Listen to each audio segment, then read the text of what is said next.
Chapter 1961. In an era very far away from the present, before the second sky dragon appeared, although Drake had not reached the level of a sky dragon, he was in existence that even gods and demon kings could not ignore.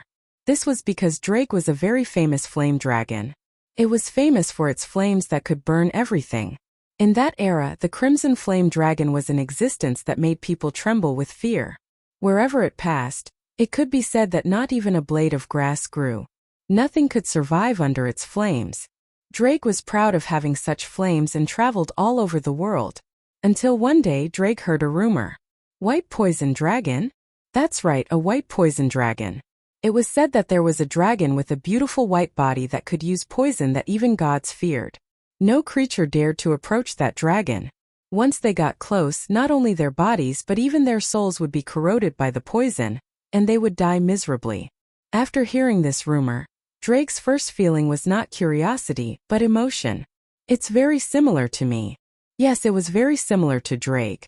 Although Drake did not know how to use any poison, his flames were also the ultimate flames that could burn even gods. No creature would be willing to get close to him. However, unlike his opponent, Drake's flames weren't an ability he was born with. Instead, it was a sure kill skill that he developed through constant challenges and training. Therefore, Dalag really wanted to see what kind of existence this unique poison dragon was. Later, Drake found him Arubian. When he saw Arubian for the first time, Drake was indeed stunned. That white and flawless body was really as beautiful as the rumors said. However, at the same time Drake also felt it. Under that beautiful body there were fatal fangs hidden. That was the poison called reduction. Thus, Drake issued a challenge to Arubian. As soon as he challenged, Drake was shocked.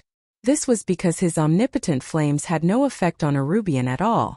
However, Arubian's poison also had no effect on Drake. In this way the result was obvious. Compared to Arubian, who was born with a terrifying ability and had always relied on his talent to fight and never improved himself, Drake, who had always been fighting and tempering himself, easily defeated Arubian even though he had lost the power of flame. However, the fact that his flame that could burn even gods had no effect on the other party still shocked Drake greatly. Then Drake had an idea. A dragon that is not afraid of my flames, and has such good talent. If he trains well, he may become a strong opponent. Thus, Drake and Arubian agreed to fight again and left there. After an unknown amount of time, Arubian finally came in front of Drake. If it was the current me, it would be impossible for me to lose to you. Arubian, who came to Drake and said this, had a confidence and pride that he didn't have when they first met. Then the two began the battle. In that battle, Arubian did not use his ability to reduce even once. However, Arubian was much stronger than when they first fought, and even Drake could not defeat him. In the end, both sides suffered. At that time Drake was really shocked and also very happy, because he finally met an opponent worthy of competing with all his strength. Then, Drake asked Arubian why he did not use his ability to reduce. I don't need that power that can't work on you anymore. Leaving such a sentence, Arubian left. Looking at the other party's confident and carefree back, Drake was stunned for a long time, and then made such a decision. Since you sealed your own poison, then I will also seal my flame. After all, that was a power that could not work on Arubian. After that, Drake never used the power of flame again, and continued to fight with Arubian who had sealed his poison. The two of them competed together and improved together. In the end, they even surpassed their limits together, and reached the heavenly dragon level. They were known as the two heavenly dragons. Until this day, when he felt that Arubian's poison had been unsealed, Drake finally released his flame. Roar, roar, roar! Covered in flames, Azidahaka roared in pain and cast all kinds of magic on himself. Resistance magic that could dispel flames, water magic that could extinguish flames, magic that could remove negative status effects, and even magic that could remove curses. Azidahaka used almost all the magic he could think of on himself at least once. However, the flames that covered Azidahaka's entire body did not extinguish and continued to burn his body. Ah! Oh! Roar, roar, roar! Under the scorching flames, Azidahaka's 3 heads issued agonizing roars, causing Noah's heart to shudder. Was that flame really so terrifying? Black Flame's flame. Drake's voice echoed clearly. The ultimate flame that can burn everything to ashes, once ignited, will never be extinguished before it burns everything that is ignited. Even if it is a god under this flame, the final outcome can only be reduced to ashes. Even if Azdahaka has reached the level of the heavenly dragon, it will be the same. You have such a terrifying ability, Noah could not help but ask. Then why didn't you say so before? Because this ability was sealed by me, Drake said matter-of-factly. Arubian's poison was also sealed, so I have no reason to use flame. Anyway, my flame is ineffective against him. Of course, his poison is also ineffective against me. Except for Arubian, it might not work against the Red Dragon Emperor and the Infinite Dragon God, right? Even so, it was still terrifying. After all, except for the Red Dragon Emperor, the Infinite Dragon God, and the White Dragon Emperor, once touched by this flame, they would almost certainly die.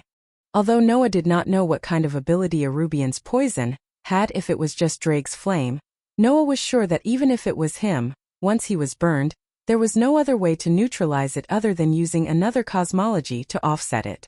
It was an ability that was more dangerous than Forbidden Hand and Tyrannical Dragon. Noah finally understood that this was definitely not an exaggeration.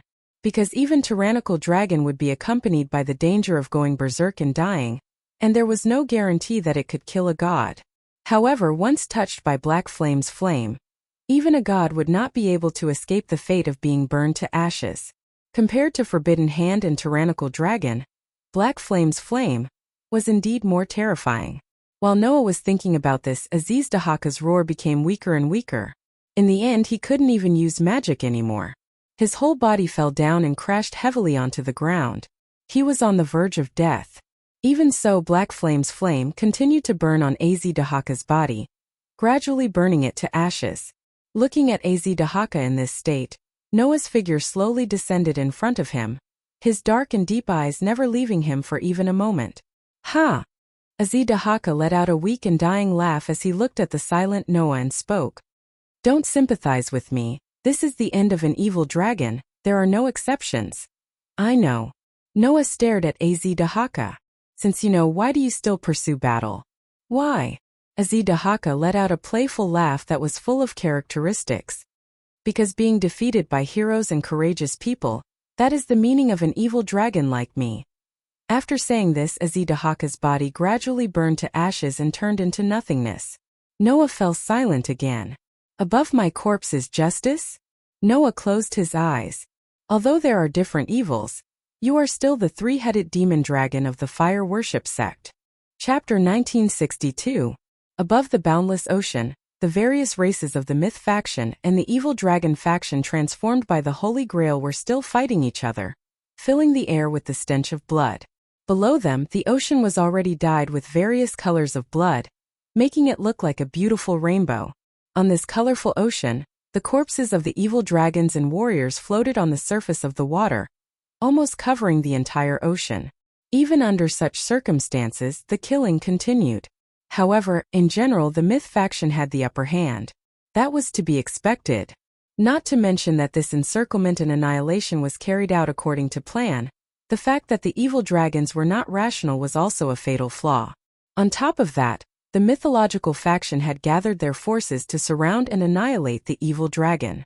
Only a few elites were sent to fight Lezavim, Euclid, and the legendary evil dragon in the alternate dimension. The battle was almost one-sided. As time passed, the myth faction gained more and more advantages. PSA. When the last evil dragon was slain by an angel of the heavens with a sword of light, the battle that involved all the myth faction finally came to an end. Before that, the battles in the various alternate dimensions had also come to an end.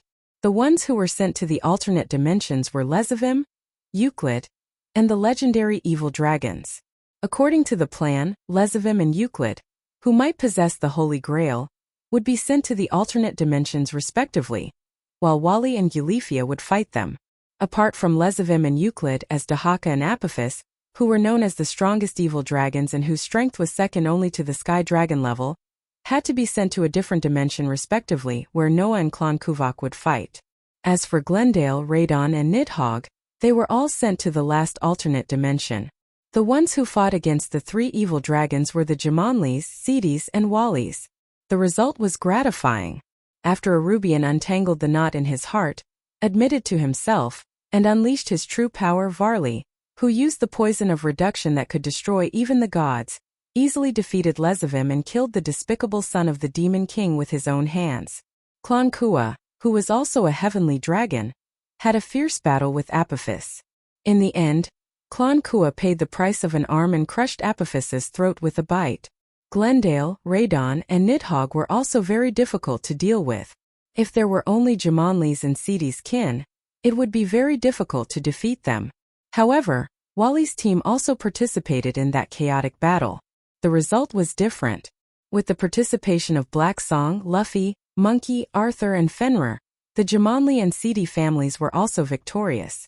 Glendale, known for his sturdy scales, could not stop the fangs that could kill even the gods, and was killed by Fenrir.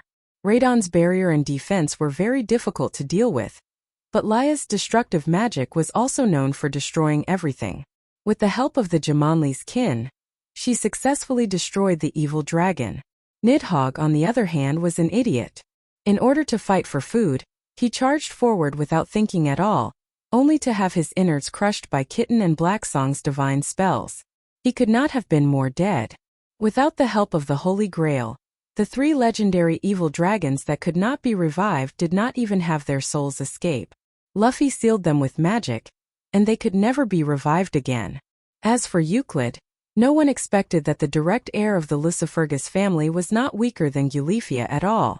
He had the power of a demon king. Eulefia, who also had the power of a demon king, almost lost to Euclid. Fortunately, compared to Euclid, Eulefia was still slightly better. In the end, she managed to knock her brother to the ground. In addition to Aziz Dahaka, who had been burned to ashes by Noah, the battle in the 5 different dimensions also ended with a great victory. As a result, apart from Euclid, who was captured alive by Eulefia, the rest of the people who were sent to the alternate dimension were all killed. In other words, the disaster squad was completely annihilated. In this war, the myths had won a complete victory. Oh. Above the multicolored ocean with countless floating corpses, warriors of various races raised their weapons high and cheered for victory. On an island, Euclid, who was tied up with mana restraining ropes, was brought before Syzax by Eulefia. Euclid Lucifergus, Syzax said as he looked at Euclid, who was tied up and covered in wounds. As for you, I have a lot of things to say to you. I also have a lot to say to you. Euclid met Syzax's gaze and said expressionlessly, "After all, to me, you're the one who took away the position of Lucifer that I was supposed to support. You're also the one who took away my sister. So, I think we should have a good talk." Syzax smiled faintly. "When we return to the underworld, I hope you can listen to me." Euclid didn't answer. Syzax didn't know whether he was disdainful or acquiescing. He turned his head away. Beside him, Noah didn't pay attention to Euclid. Instead, he turned his gaze to Clone Kuwak. Looking at Clon Kovac's tired face and shoulder that was missing an arm, Noah approached and asked, "Are you all right?" "I'm fine." Clone Kuwak didn't even turn his head and answered directly, "With Apophis as your opponent, you're already lucky to be able to defeat him." "That's true, but I'm the one who asked you to come here." Noah sighed. "I'm partly responsible for your injury." "You're wrong." Clone Kuwak looked at Noah. His pair of different colored eyes, one gold and one black, stared at Noah. "Although I promised you to come here to fight, I also made a request at that time. That is, the opponent must be qualified. I chose Apophis myself and I paid for this arm. It has nothing to do with you." "Then you should at least give me a chance to compensate you, right?" Noah couldn't help but roll his eyes. "I'll find a way to help you recover your arm." Clone Kuwak didn't say anything else. He seemed to agree with Noah's approach. In this regard, Asashel laughed. "Why don't you try the power of the Holy Grail? It just so happens that Wally has taken the Holy Grail back from Lezavim." Right, there was still the Holy Grail. With that tool of divine destruction that could subvert the principles of life, even Clone Kuwak could be resurrected after death, let alone recover an arm injury. "Wally." Asashel looked at Wally in the distance. "Where's the Holy Grail?" Wally didn't answer. He only raised a hand and unfolded a magic formation. From the magic formation, a A resplendent golden cup appeared and fell into Wally's hand. Holding the Holy Grail, Wally was about to hand it to Asashel when Euclid suddenly raised his head and cried out in shock. You killed Lord Lezavim? What? Asashel said with a smile that wasn't a smile. Is there a problem? He deserved to die, Wally said mercilessly. There's no reason to keep him alive. Hearing Wally and Asashel's words, Euclid's face suddenly changed and became extremely pale. It's over, Euclid muttered sluggishly. It's all over now. Looking at Euclid's deathly pale face, everyone who thought that Euclid couldn't accept Lezavim's death immediately noticed something strange. Even Noah noticed it. The expression on Euclid's pale face was not one of sadness or pain, but of fear. That fear made everyone present look at each other in dismay. Noah's brows furrowed tightly. He subconsciously felt that something was wrong. Just when Noah wanted to step forward and ask Euclid, two petite figures suddenly flashed beside him. It was Orpheus and Lilith. The two dragon gods raised their heads and looked up with an extremely rare dignified expression. At the same time, a terrifying pressure descended from the sky, suppressing everyone's body. Chapter 1963. At this moment, regardless of whether it was Noah's group on the island or the warriors of the various mythical forces above the ocean, all of them seemed to have been frozen in place by the space, and their bodies stiffened. An unimaginable chill like an electric current rushed from everyone's back and went straight to their brain, making everyone's eyes widen slightly. Noah's pupils also shrank fiercely, and even his fists subconsciously clenched. Orpheus and Lilith, who suddenly appeared, stared at the sky from beginning to end, attracting Noah's attention. When Noah's eyes turned to the sky, and the scene in the sky was in his field of vision, he finally saw it. He saw a black shadow. A black shadow with a ferocious appearance slowly emerged from the space that seemed to be split open. That black shadow, although a little far away, Noah still saw its full appearance clearly. It was a ferocious alien. Its body easily exceeded several hundred meters in size. Its body was the shape of some kind of beast. There were 7 heads in total. Some were like lions. Some were like cheetahs. Some were like black bears. Some were like dragons. The 7 heads were completely different. Even the body with the shape of a beast had the characteristics of a variety of creatures, which was very strange. If there was any special feature of such an alien, it would probably be the horns on its head. There were 10 horns on the alien's head. On the 10 horns there was a crown-like crown. And on the crown 3 numbers were clearly engraved. 666. Such an alien slowly emerged from a crack in space, as if it was pushed out by something, and appeared in the sky. The heads of the alien seemed to be sleeping, and they all closed their eyes. However, on the huge ferocious appearance of the alien, there was an indescribable, extremely evil and ominous frenzy that numbed the 5 senses and was enough to prick the skin. Constantly fluctuated, and it was getting stronger and stronger. The oppressive feeling that made the whole world freeze, and made all the Asura gods and Buddhas shiver, came from the evil and ominous frenzy. Only at this moment Noah understood. That was not an ordinary thing. That was a monster that could turn this world into a scorched earth and pure hell. That evil and ominous arrogance was not in the least inferior to Aziz Dakaha, who was ranked in the top 3 of the final human trial in the box. At the same time, the rest of the people also began to notice the terrible beast in the sky. What is that? One by one, the famous Asura gods and Buddhas from various mythical forces stared blankly at the beast with the terrifying frenzy, and for a moment, even their minds became blank. All the Asura gods and Buddhas lost the ability to react, and all looked up at the terrible alien, without a word, making the entire sky above the ocean became dead silent.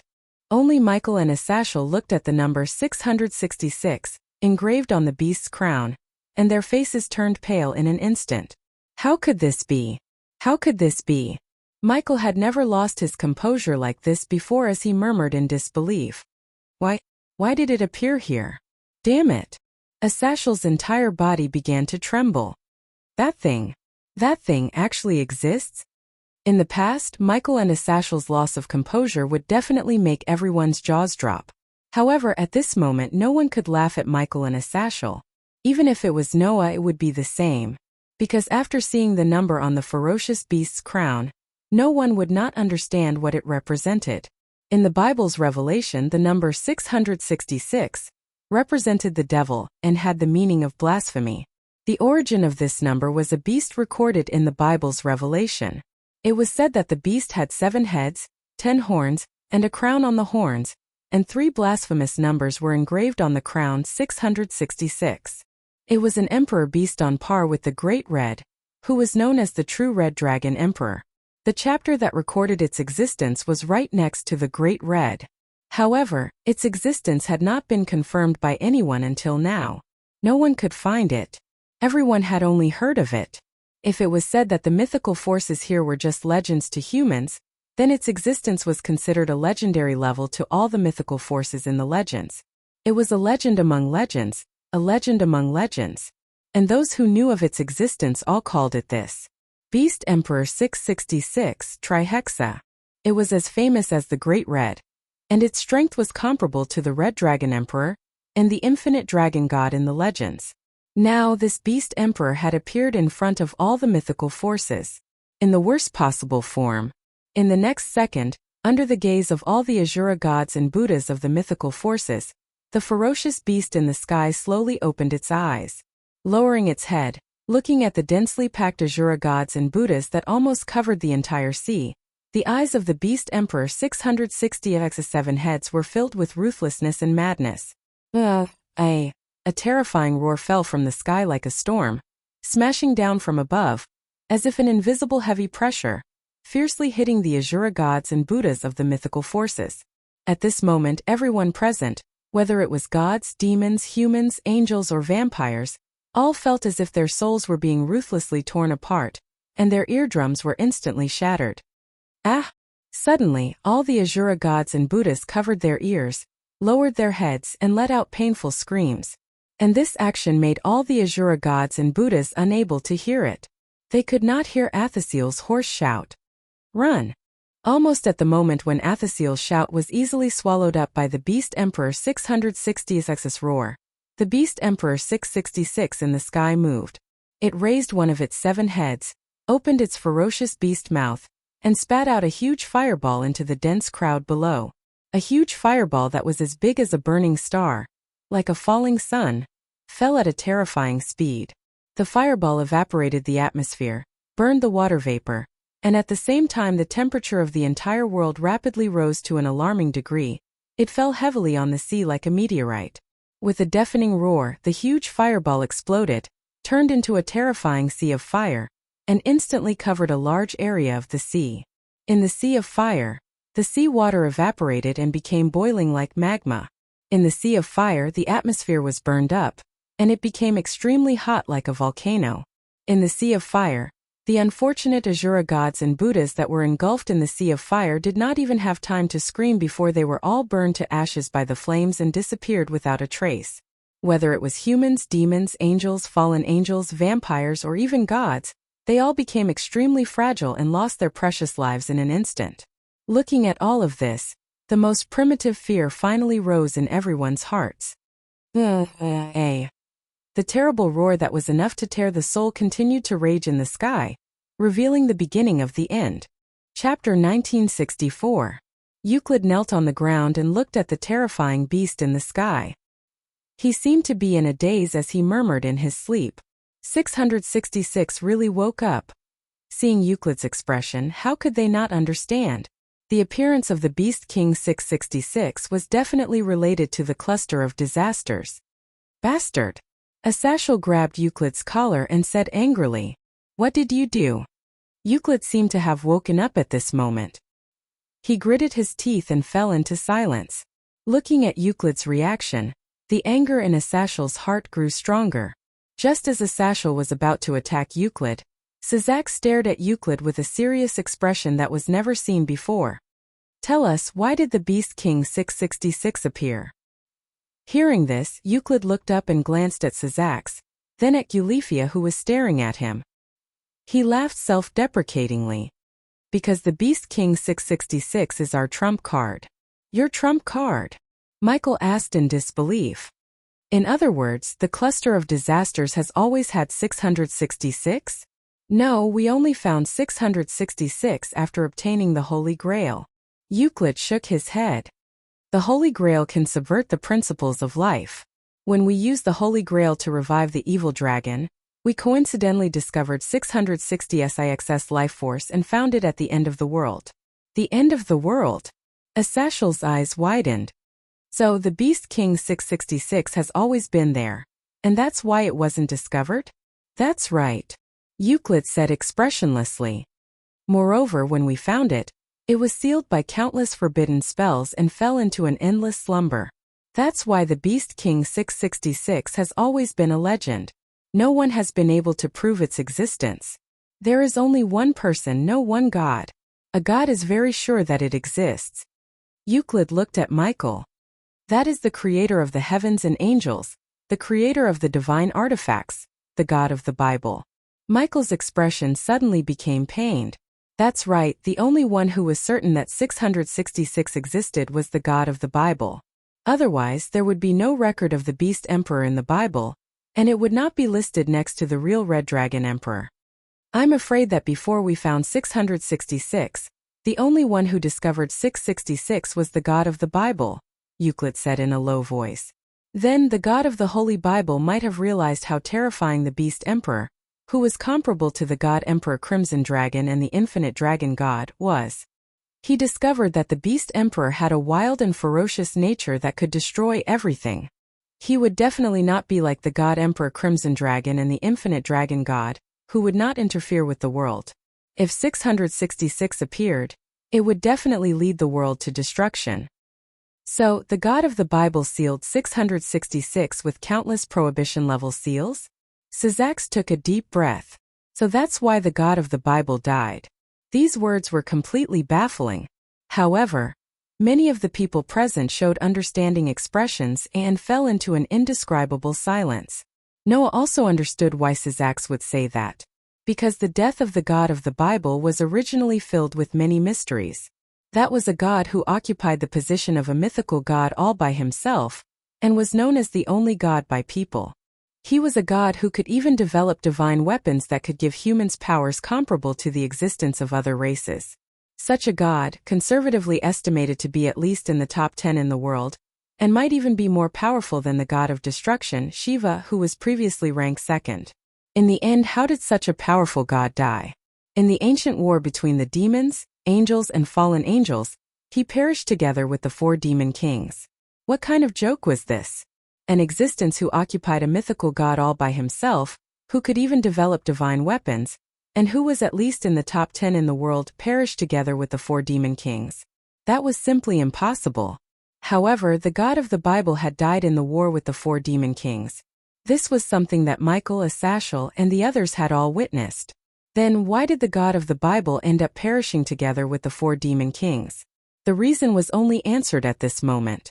In order to seal the Beast Emperor, who was at the same level as the Red Dragon Emperor and the Infinite Dragon God, it was not difficult to imagine how weak the God of the Bible would be, and how much his power would be reduced.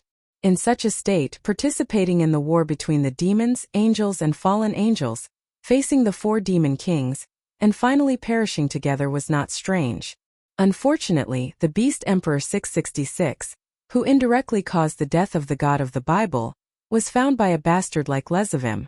Everyone could even imagine how excited Lezavim was when he saw the Beast Emperor 666. After that, in order to unlock the seal of the Beast Emperor 666, Lord Lezavim tried everything, but the speed of unlocking the seal was very slow, so Lord Lezavim could not use it to attack the major mythical powers at all. Euclid's voice began to tremble. However, just in case, Lord Lezavim also engraved a spell that was connected to his life on the Beast Emperor 666. Once he dies, his soul will become 660x's nourishment, and it will forcibly skip all the unlocking procedures and directly unlock the seal of 666 and awaken him. What? Everyone sucked in a breath of cold air. In other words, the appearance of the Beast Emperor 666 was all because of Lezavim? Bastard! Asashal fiercely hammered the tree beside him, smashing the thick tree into pieces with a bang. That bastard! I see. Varley was also mad with hatred. That's why he said that if I kill him, I'll definitely regret it? Just when everyone was having a hard time adapting to the sudden information, An earth-shattering roar resounded again.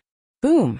As if an atomic bomb had been detonated, a huge fireball fell from mid-air and exploded in the dense crowd of Asura gods and Buddhas, setting off a violent shock wave and a terrifying sea of fire that engulfed the warriors one by one. Monster! What? What do we do? Attack! Hurry up and attack! Stop joking! We'll die! Seeing their comrades die one after another in front of them, everyone panicked. Their faces were filled with fear. Under such circumstances, 666 was still roaring in the sky. His 7 heads spat out huge fireballs that were as hot as the sun, causing the sea of fire to burn on the sea, creating a space of water and fire. However, in this space, the Asura gods and Buddhas of the various mythical organizations were facing a fatal disaster. No, we can't continue watching like this. A Sashal shouted in a low voice. Get ready to fight. It's useless.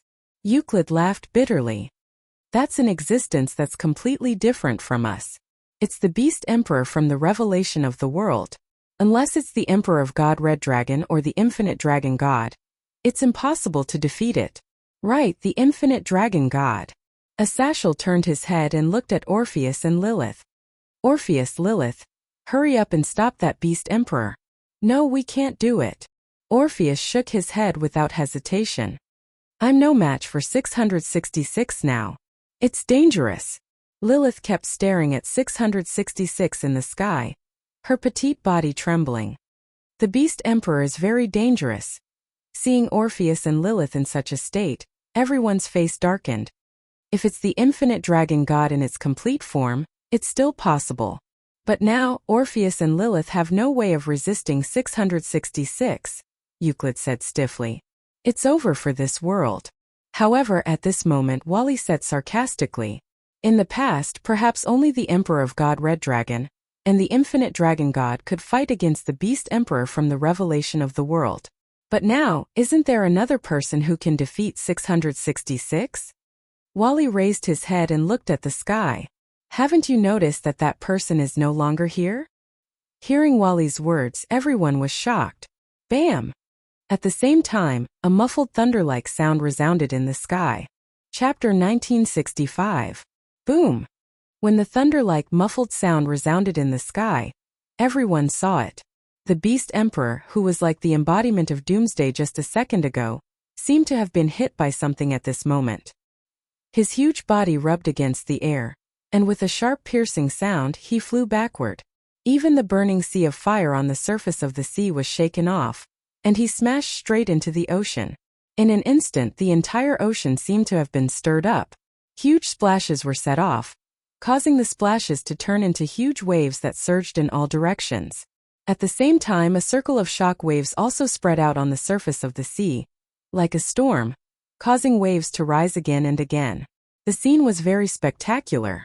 Looking at this scene, the Asura gods and Buddhas from the myth's forces who were in deep trouble just a second ago were all stunned.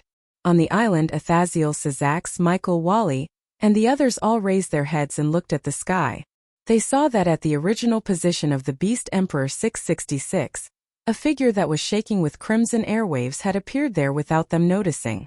On his body, the crimson airwaves were like a hurricane that could topple mountains and overturn seas. They surged violently and blew away the surrounding clouds. Not only that, but a burst of gorgeous starlight also lingered back and forth around the crimson airwaves, turning into a Milky Way that wandered constantly. It looked extremely beautiful. In direct proportion to that beauty, an extremely terrifying aura continued to rise. It was like layers upon layers of shock waves that shook the entire world. Seeing this, how could everyone still not understand? The Beast Emperor 666 was attacked, and he was smashed down from the high sky into the sea. Almost all of the Asuras and Buddhas from the various mythological forces knew who that person was. Because long ago, the other party's name of the Godslayer had spread to all the myth's forces. It was not until this moment that everyone remembered. That's right. They still had a trump card on their side. It was not that there was no resistance. Oh. At that moment, all the Asura gods and Buddhas from the myth's forces cheered again. However, the only response to the enthusiastic cheers was an angry voice that said, "Don't worry. All of you stand down. Noah frowned, and his voice echoed clearly. If you have the time to cheer, why don't you hurry up and run for your life?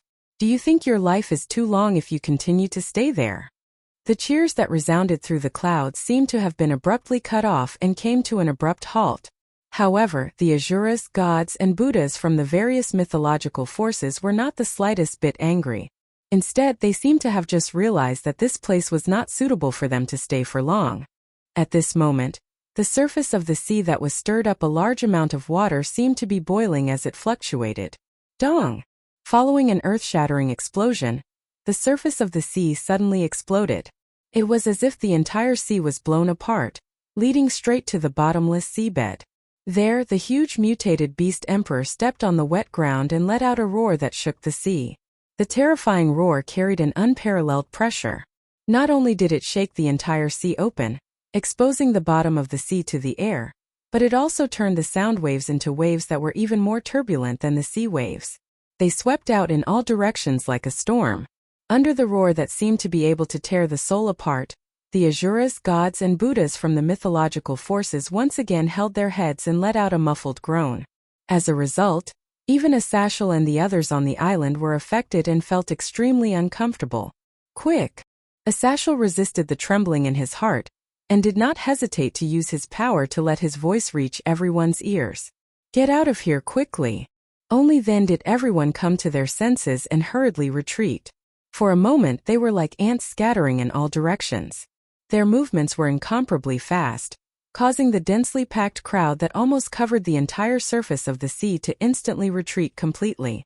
Until then, the beast emperor that had silently shown itself rose from the bottom of the sea and flew into the air. Splash! The seawater that had been forcibly separated was like a flood that had opened the floodgates.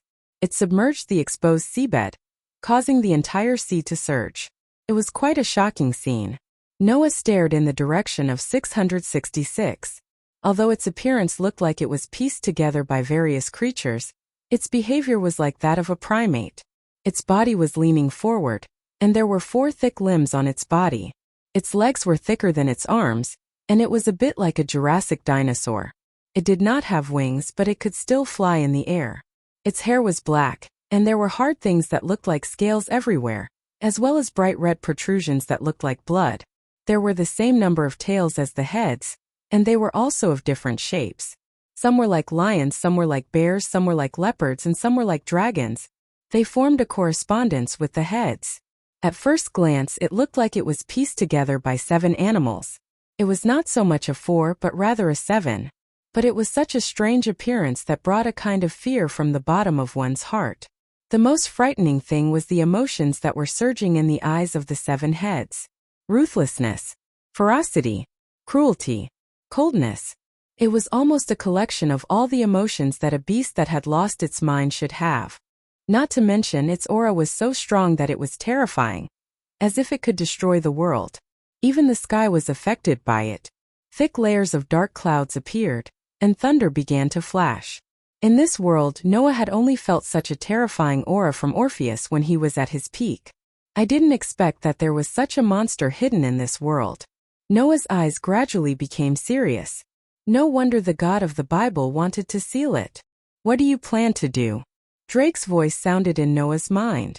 Although you have the power of another cosmology and won't lose to 660SXS beast, but frankly speaking, with your power and 660SXS power, if you fight here, the entire human world will be turned upside down and usher in real destruction. So we can only end this quickly, Noah said without any hesitation. Drake, is there a problem?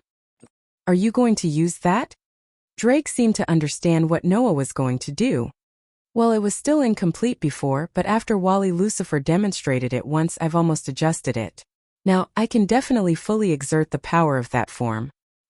Hearing this, Noah suddenly smiled and stepped forward. Boom!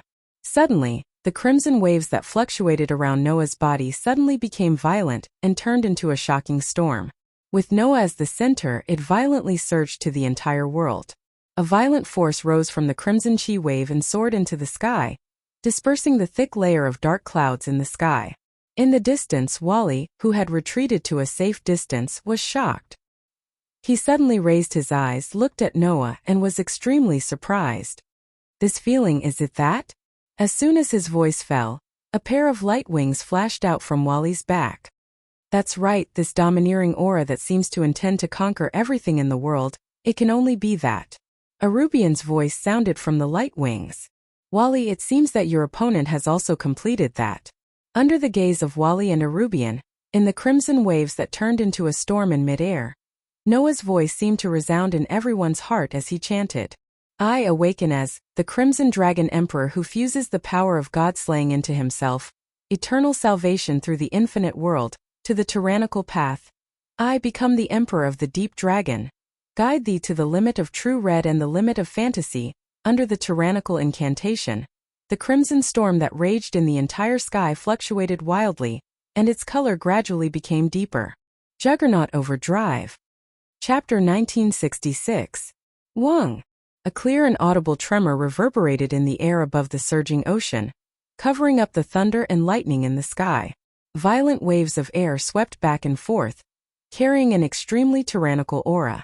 They slowly converged and turned into a dragon shadow, covering Noah's body. That dragon shadow was almost no different from when Noah used Forbidden Hand. However, its color had changed from scarlet to true red. The color was as deep as fresh blood and was extremely dazzling. Under the cover of that true red dragon shadow, Noah's aura skyrocketed several times. Feeling that tyrannical aura, all the Azuras present held their breaths, feeling that even breathing became difficult. As expected, Varley stared at that true red figure.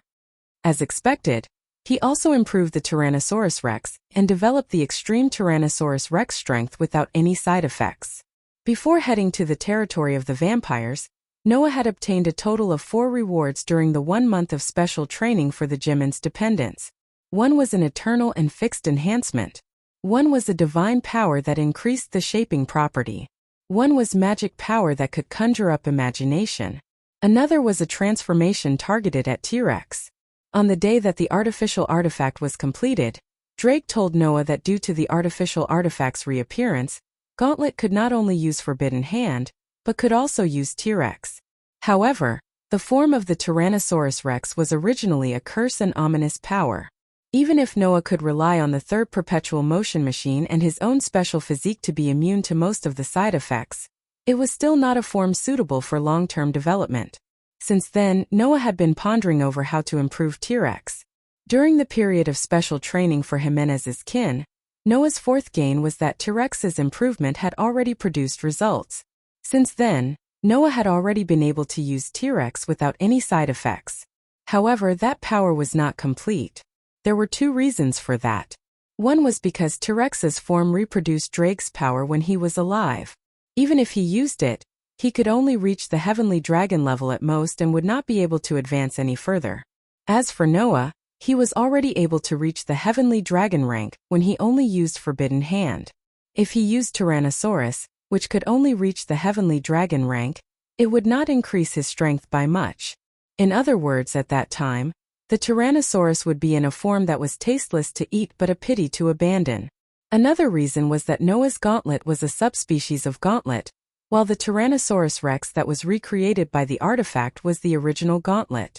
After all, Noah had never used Tyrannosaurus before. He hadn't merged Tyrannosaurus with his avatar, so he naturally couldn't recreate a Tyrannosaurus that was suitable for him. Under the influence of the inappropriate Tyrannosaurus form, the buff Noah received could be said to be negligible. Therefore, at that time Tyrannosaurus was not complete, and there were many things that needed to be improved.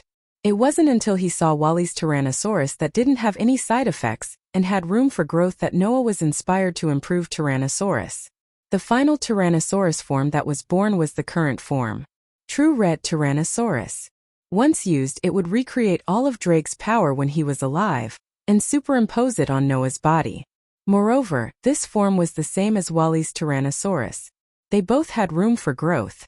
And Noah himself had a 4-digit level. As for Drake, when he was at his peak, he was close to the 4-digit level. With the superimposition of the two, once Noah used Tyrannosaurus, his power would exceed the 4-digit level, reaching the same level as Orpheus and Lilith, between the 3-digit and 4-digit levels. In other words, once he used Tyrannosaurus, Even without the power of another cosmology, Noah would have the power to rank first in this world. Of course, if that was the case, he wouldn't be able to defeat 666.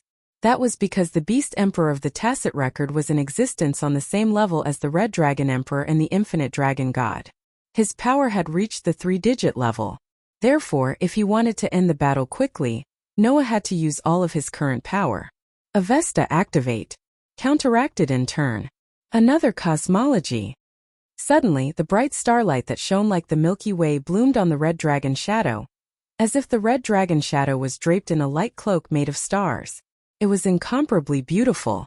At the same time, Noah's power surged crazily again, causing the red chi wave and the bright starlight to rise like burning flames, shooting into the sky and into the clouds. Gah! The pitch-black Beast Emperor seemed to have noticed that Noah's power had surged to a level that could threaten him, and immediately let out a threatening roar. Unfortunately, that roar was like announcing the start of the battle, exploding the air. Noah, whose body was surging with red chi wave and bright starlight, raised his hand high up, and a ball of heat that could melt steel suddenly gathered above his palm. The heat condensed into a huge fireball that was like a burning sun, and like a falling star, it burned the surrounding atmosphere. That was the power of 666. Didn't you have a lot of fun spitting fire just now? Noah's eyes flashed with a fierce light. Then you should also have a taste of what it feels like to be ignited by fire. Noah's raised arm suddenly shook after his words sounded. A huge fireball shot out, carrying a terrifying heat that steamed the ocean below until waves of water vapor were emitted as it shot in the direction of 666. The Beast Emperor's 666 heads roared at the same time, and all of them opened their ferocious mouths. They gathered the same amount of heat in their mouths, and under the fluctuations of the flames, they spat out huge scorching fireballs one after another. As a result, the 8 burning fireballs that were like miniature suns all streaked across the space, with the momentum of burning everything in their path, bombarding together heavily. Boom! The sound of the explosion reverberated through the world, stirring up a violent hurricane-like shock wave that overturned the entire sea. An incomparably violent sea of fire exploded at the point of collision. In an instant, it almost covered the entire sky, dyeing the thick layer of dark clouds with a fiery red color. The Shura gods and Buddhas of the myths, who had retreated to a safe distance, looked at the earth-shattering collision.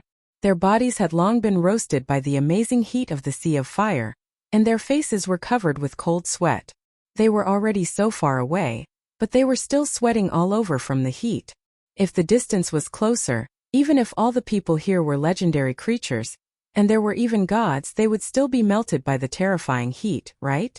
The battle had just begun. And it was already so terrible?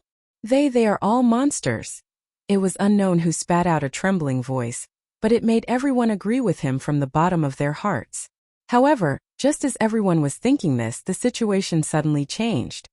Boom! In the violent sea of fire that covered the entire sky, there was a flame that suddenly began to distort.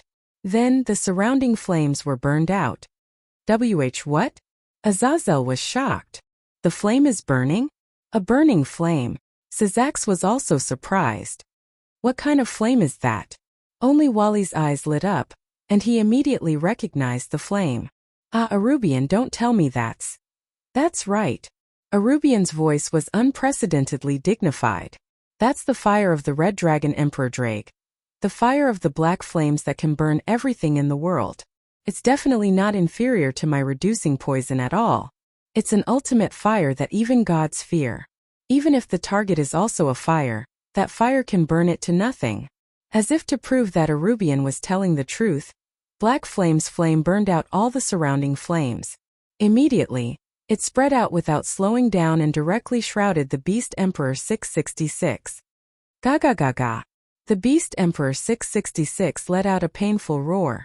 Chapter 1967. Bang! On the body of the huge beast, the flames continued to burn, accompanied by a series of explosions, causing the Beast Emperor 666 to roar towards the sky, its voice filled with pain. The Azuras, gods, and Buddhas who had retreated to a safe distance could clearly see that Beast Emperor 660's excess flesh and blood were incinerated into ashes during the process of Black Flame's burning. However, he recovered very quickly. In the Bible, it was indeed recorded that even if one was injured, one would immediately recover. Originally, his power was far beyond that of the gods in all mythological systems. In the end, he also had the ability equivalent to an immortal body. There was no situation more troublesome than this. However, at this moment the Asuras, gods and Buddhas were no longer looking at the Beast Emperor with fear in their eyes.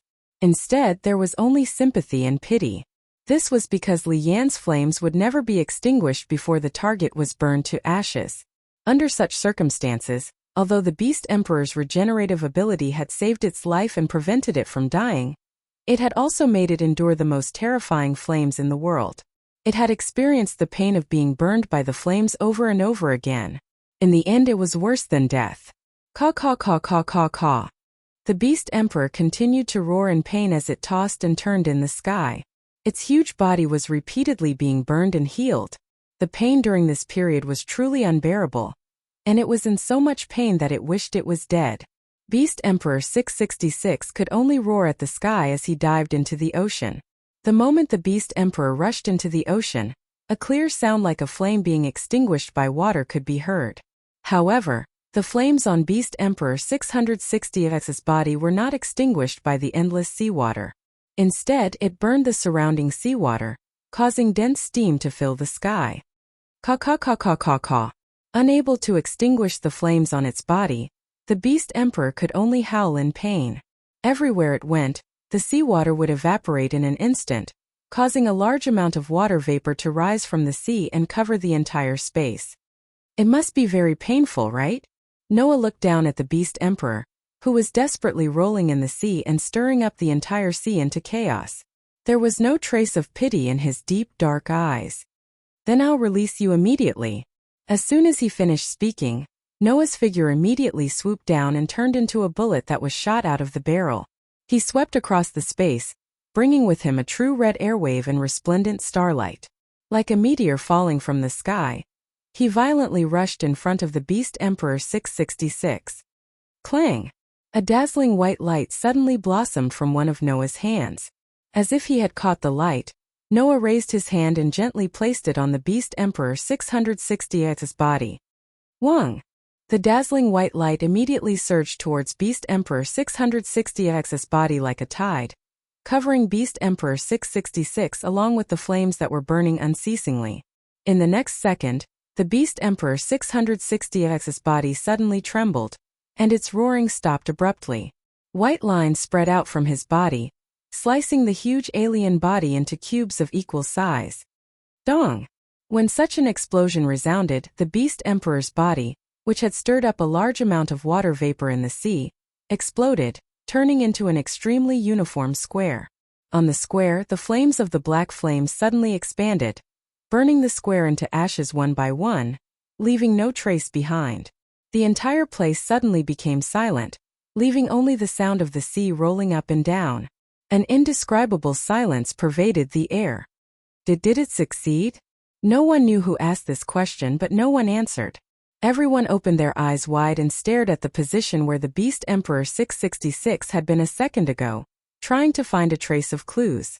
On the other hand, Asashel, Sax, Michael, Wally, Zamanli's family, Sidi's family, Klon Kovac, and the others were closely staring at Noah, who was floating on the surface of the sea.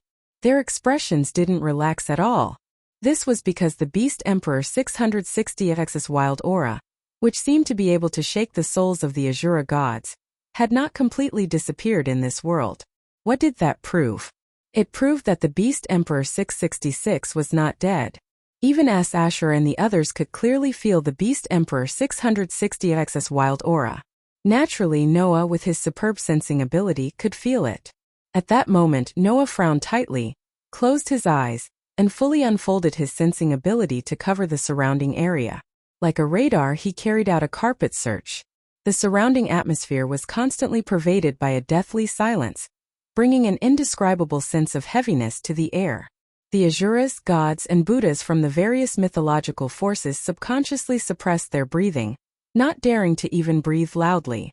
It was not until a certain moment that Noah suddenly opened his eyes, turned his head, and looked in a direction. Crack! Almost at the same time, The space where Noah's gaze was fixed on suddenly cracked, and a crack appeared. Piak piak piak. As if it had caused a chain reaction, the space kept cracking and even distorting. It broke like glass, and a void of darkness was imprinted in Noah's eyes. Then Noah saw it. In the space crack that looked like broken glass, a human figure emitting a dazzling brilliance floated out. Ah! A hair-raising roar suddenly sounded from the mouth of the human figure emitting brilliance. The voice was filled with madness, violence, and ferocity, causing everyone to show a frightened expression. What? What is that? Everyone couldn't help but swallow a mouthful of saliva. Noah's brows furrowed again. He felt the Beast Emperor 660 SIX's wild aura from the other party, as well as the terrifying energy fluctuation that was almost identical to the Beast Emperor 660 SIX's. He asked Drake, "Drake, is that 666? This aura, this power, if you say it's not 666, even I won't believe it." Drake said in a deep voice. Looks like the Beast Emperor spat out its core before it was destroyed by Li Yan's flames and magic power, and managed to escape. Core. Noah's gaze turned directly to the human figure emitting brilliance. That's 666's core? It even spat out its core and abandoned its original body. It seems that the Beast Emperor has been forced into a dead end by you. Drake said. Next is 660 SIX's desperate counterattack. You have to be careful. The moment Drake finished speaking, several pairs of wings suddenly spread out from the back of the Beast Emperor 660's core. Those wings were the wings of birds, dragons, and even bats. There were almost all kinds of wings, fully demonstrating 660 SIX's deformity. Afterwards, the core suddenly flapped the wings on its back and charged towards Noah in a frenzied manner with a ruthless aura. Seeing this, Noah narrowed his eyes. The red aura around him and the resplendent starlight also swelled. The magic power in his body circulated and turned into divine power that flowed rapidly. In the next moment, thick chains of light suddenly condensed in the space around Noah without any warning. They shot out from the ripples of space and quickly wound around him. The Beast Emperor's core had just arrived in front of Noah, but before it could attack, the chains of light swept over and wound around its body, binding its limbs and body. It hung in front of Noah. Ah! The Beast Emperor 660's core suddenly struggled madly and roared at Noah. Its violent, ferocious, and crazy appearance did not look like a creature at all. Looking at the 666 core, Noah was silent for a moment. Then he spoke calmly. Perhaps you shouldn't even exist in this world. After saying that, Noah extended a finger and pointed at the 666 core's chest. Activate Virtual Star Taisui. Let the universe revolve. Simulating another cosmology. A burst of bright starlight suddenly bloomed from 660's core, and covered its entire body. Ah! The core of the Beast Emperor 666 seemed to have sensed something, and it let out a crazy roar like a dying beast. Under such circumstances, the resplendent starlight completely engulfed 660's core. With a twist, it turned into a ball of dazzling light and fell into Noah's hand. This scene was not unfamiliar to the Asuras and Buddhas of the various mythological forces. It was exactly the same as when Hades, the god of the underworld, was sealed in Greek mythology. Looking at Noah, who was hovering above the surface of the sea, holding a ball of dazzling light in his hand, the Asuras exchanged glances with each other, their faces flushed red. Oh! Not long after, a burst of loud cheers resounded, and it didn't subside for a long time. Chapter 1968. The war was over. After Lezavim was killed, Euclid was captured, the evil dragons were annihilated, and the Holy Grail was retrieved. Now the disaster squad had suffered a great loss. They no longer had the strength to resist the various mythical forces. In other words, the disaster group was already dead in name only. However, the main gods of the mythical forces did not want to let the disaster group go so easily. A starving camel was still bigger than a horse. As a group that gathered the terrorists of every mythical force, if they continued to allow this group of terrorists to exist, even if there would not be a large-scale war, it would definitely cause all kinds of trouble. Therefore, in order to get things done once and for all, the main gods of the mythical forces expressed that they must take advantage of this opportunity to uproot the disaster group. Fortunately, as the only trusted aide of Lezavim, Euclid had been arrested. In the case of Lesavim's death, Euclid no longer had any hope for the disaster group. Coupled with the fact that even the 666 beast on the same level as the Red Dragon Emperor and the Infinite Dragon God was sealed by Noah alone, Euclid had completely given up on continuing to resist all the mythical forces. And so, with Euclid's help, the group successfully found the alternate dimension of the disaster's base camp, which was constantly changing its coordinates. In one fell swoop, they broke into the alternate dimension and wiped out the rest of the disaster's members. At this point, the disaster group was completely disbanded, and all the terrorists were brought to justice. Without the threat of terrorists, and with the major mythical forces now reaching a peace agreement, the world had truly ushered in peace. Therefore, on this day, Asashel was undoubtedly the happiest. After that, the main gods of the various mythological forces gathered again and held a short meeting. An important issue in the meeting was the seal of the 666 Beast Emperor. Unlike Hades, who was sealed forever in the underworld by Noah, the 666 Beast Emperor was sealed in the fictional world by Noah using the illusory star Tisway, waiting to be dealt with. The effect of this simulated star atlas, another cosmology, was that it could ignore the difference in strength and seal natural gods and elves of stars in the fictional world, and could only exert the effect of having the spiritual capacity of other objects. In the world of Demon High School, there was no such thing as soul points, so the effect of having soul points was completely useless. Beast Emperor 666 was not a natural-born deity, nor was he a star spirit. Naturally, he could not ignore the difference in strength and seal him away. Logically speaking, the simulated star map, another cosmology, named Illusory Star Tisway, should not be useful to 666. However, don't forget that this another cosmology can be used to create fictional worlds as cages. Back in the box, when faced with the million gods who came to seize the sovereignty of the sun, Noah first sealed up the most powerful gods, then personally threw the Asuras, gods and Buddhas, whose spiritual attributes had been reduced by half, into that imaginary world. Even the strongest species could not break through the fictional world created by the simulated star atlas, another cosmology, let alone those Asura gods and Buddhas.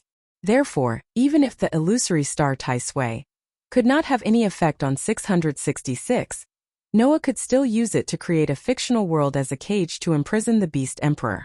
With the cage created by the another cosmology, there were only two ways for the Beast Emperor 666 to get out of it. One was to rely on his own brute force to break free. However, the so-called another cosmology was above the 3-digit power of the box, and was equivalent to a 2-digit power. If the Beast Emperor wanted to rely on brute force to break free, it would only be possible if the power far exceeded the gift itself, which was more than a 2-digit power, and reached the 1-digit power level. However, the Beast Emperor 666 only had its core left. Even if it still retained a 3-digit power level, it was impossible to reach the 1-digit power equivalent to a part of the law. Therefore, this method was equivalent to not having any. The second was to rely on others to open the fictional world. If one wanted to open the fictional world, there were also two ways. The first was as mentioned above, and a person with a single-digit power level could forcefully pry it open.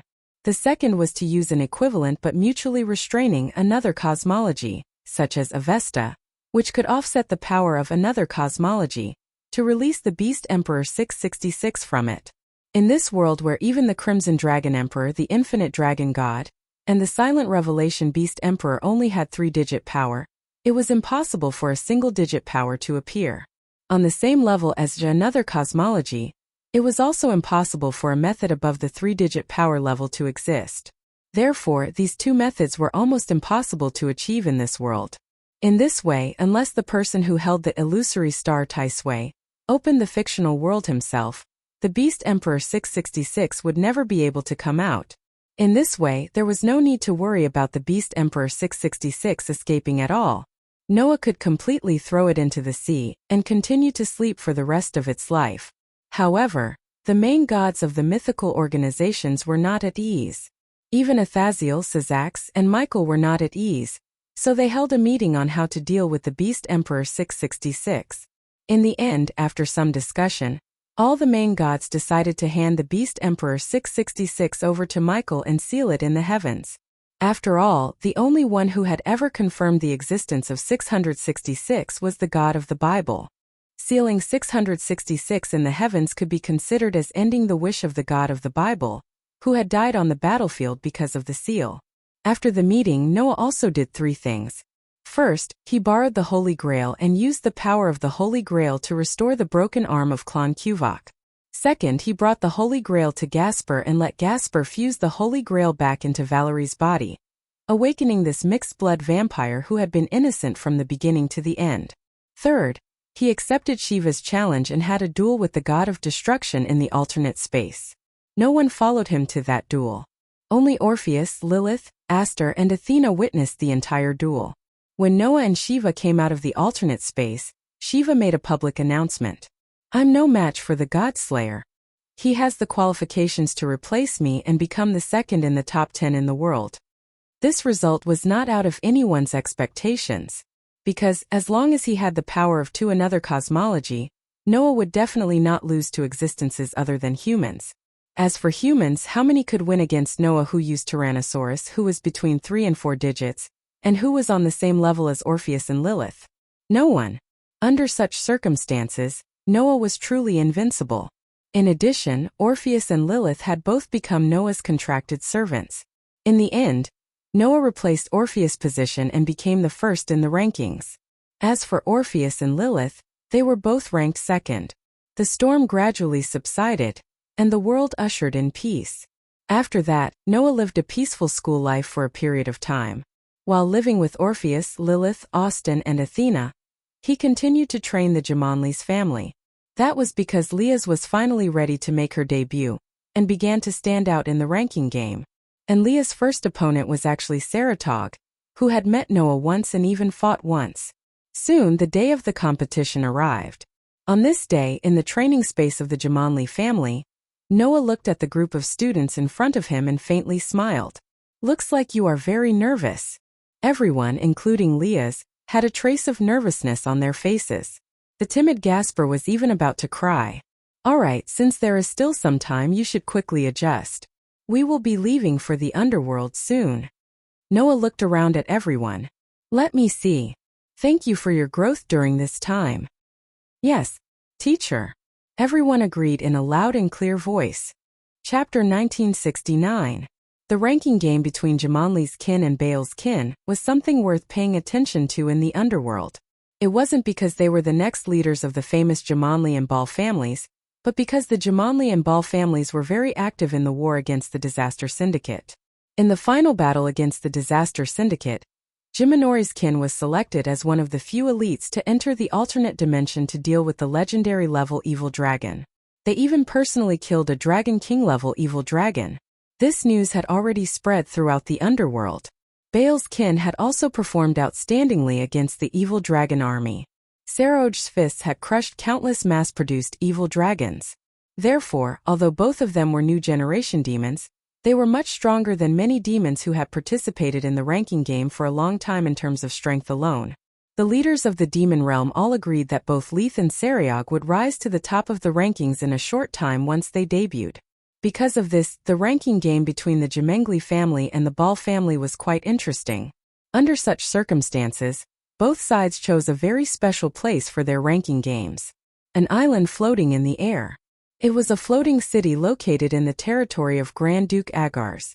There was only one island in the entire underworld. It was said that it was a city that had existed since the era of the old Demon King. Even in the underworld, it was a famous tourist attraction that was rarely seen.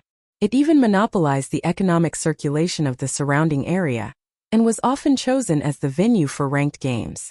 One of the reasons why this city was chosen as the ranking game venue for the Jumanli and Baal families was because it was very famous. As for the second reason, it was because the Grand Duke's family was a neutral faction. As mentioned before, the current Demon King wasn't one of the 4 legendary Demon Kings, nor was it a hereditary Demon King family. Instead, it was a powerful and capable Demon King chosen from among the demons to assume the role. To the ancient demons who valued bloodlines, the Baal royal family's political authority was even higher than that of the Demon King. Because of this, the upper echelons of the demon world were basically divided into the Demon King faction that valued reform and the King faction that valued tradition. The two sides had always had various conflicts and various political decisions. As a result, the Demon King faction and the Great King faction had been arguing over the location of the ranking game. The demons of the Demon King faction hoped that this ranking game could be held in the Gimli domain. After all, Demon King Lucifer was a member of the Gimli family. The competition for the next Gimli family head would naturally be held in the Gimli domain. However, the demons of the King faction also strongly requested that this ranking game be held in Bale Hill. Isn't that also the debut competition for the next head of the Bar family? In the end, the two sides continued to argue, and were unable to decide on the venue for the competition. In the end, Duke Agars, who had remained neutral all this while and was in charge of mediating between the Demon King and the King, stood out and set the venue of the match at the floating city of the neutral Agars domain. Only then did the dispute come to an end. There were 3 ways to enter the city. The first method was to use a teleportation array to teleport. However, because this city was both an important place and a world heritage, it was naturally impossible to enter and leave so casually. Usually, there was a barrier to intercept and transfer means, and it was only provided to VIPs during important festivals. The second method was to take an aerial vehicle such as an airship. Under normal circumstances, this was the proper way to enter the city. Most demons used this method to enter the city. The third method was to use the cable car extended from the city, and take the cable car to enter the city. This was provided for the residents near the territory to use. Noah and the Gimli family used the first method. As VIPs and contestants, they used a special teleportation array to directly jump into the city and enter the competition venue. In front of a corridor inside the competition venue, Noah and the Gimli family stopped in their tracks. Noah turned his head and looked at the Zamanlis family. Next, you will go directly to the special passage for the contestants, and I will go directly to the VIP room to watch the whole process of the competition. A VIP room? Lasvius said thoughtfully. That seems to be a special VIP seat that only the Demon King, King, Grand Duke, and the VIPs of various mythical organizations can go to, right? Yes. Noah nodded. This time, apart from the demons, the angels, fallen angels, and the main gods of various mythical organizations will all come to watch the competition. This has never happened before. In other words, our competition will not only be watched by the people of the demon realm, but also by all the mythical organizations in the world. Irina's pretty face tensed up. I feel like I'm getting more and more nervous. Yes. Genova's expression was no different from before, but one could faintly see that her gaze was a bit erratic. Even the angels are coming to watch the competition. If we embarrass ourselves, we will definitely be laughed at by our former colleagues, right? I'm starting to get nervous too, Isha said nervously. I hope I won't drag everyone down. Don't worry, Senior Isha, Kitten comforted her. Senior Isha is already very outstanding. She won't drag everyone down. You don't have to worry about dragging everyone down, but our opponent is Lord Saratog of the Ball Royal family. He's the #1 demon of the new generation. Laybell sighed. I feel like it'll be a tough battle. It'll definitely be tough, but we've already defeated an evil dragon of the Dragon King level. It won't be a problem. Yudu tried to cheer everyone up. Everyone, don't give up so easily. Yudu's right. Leah's nodded heavily. No matter what kind of opponent we face, we can't give up so easily.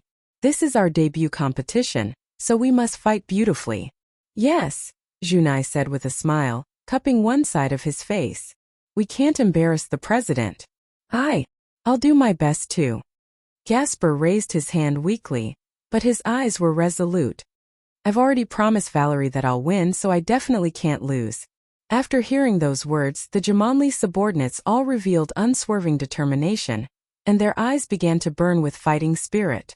Very good, Noah said with satisfaction. Then let me look forward to seeing your performance. With that, Noah's expression softened. He stepped forward, patted Isha and Kitten's heads and spoke softly. I hope I can see your victory before I leave. Hearing this, the eyes of the Zeming family members trembled slightly. Then their gazes became even more resolute. After parting with the Jimmins, Noah went straight to the VIP room.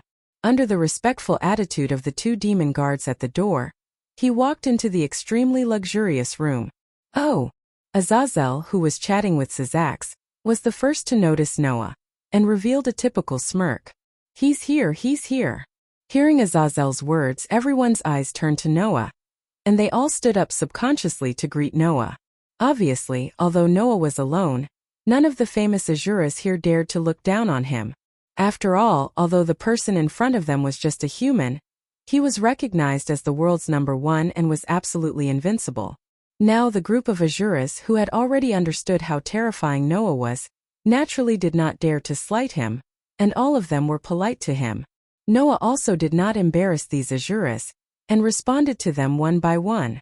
Then he came to Azazel and Sizax and sat down. In front of everyone, a projection screen was unfolding.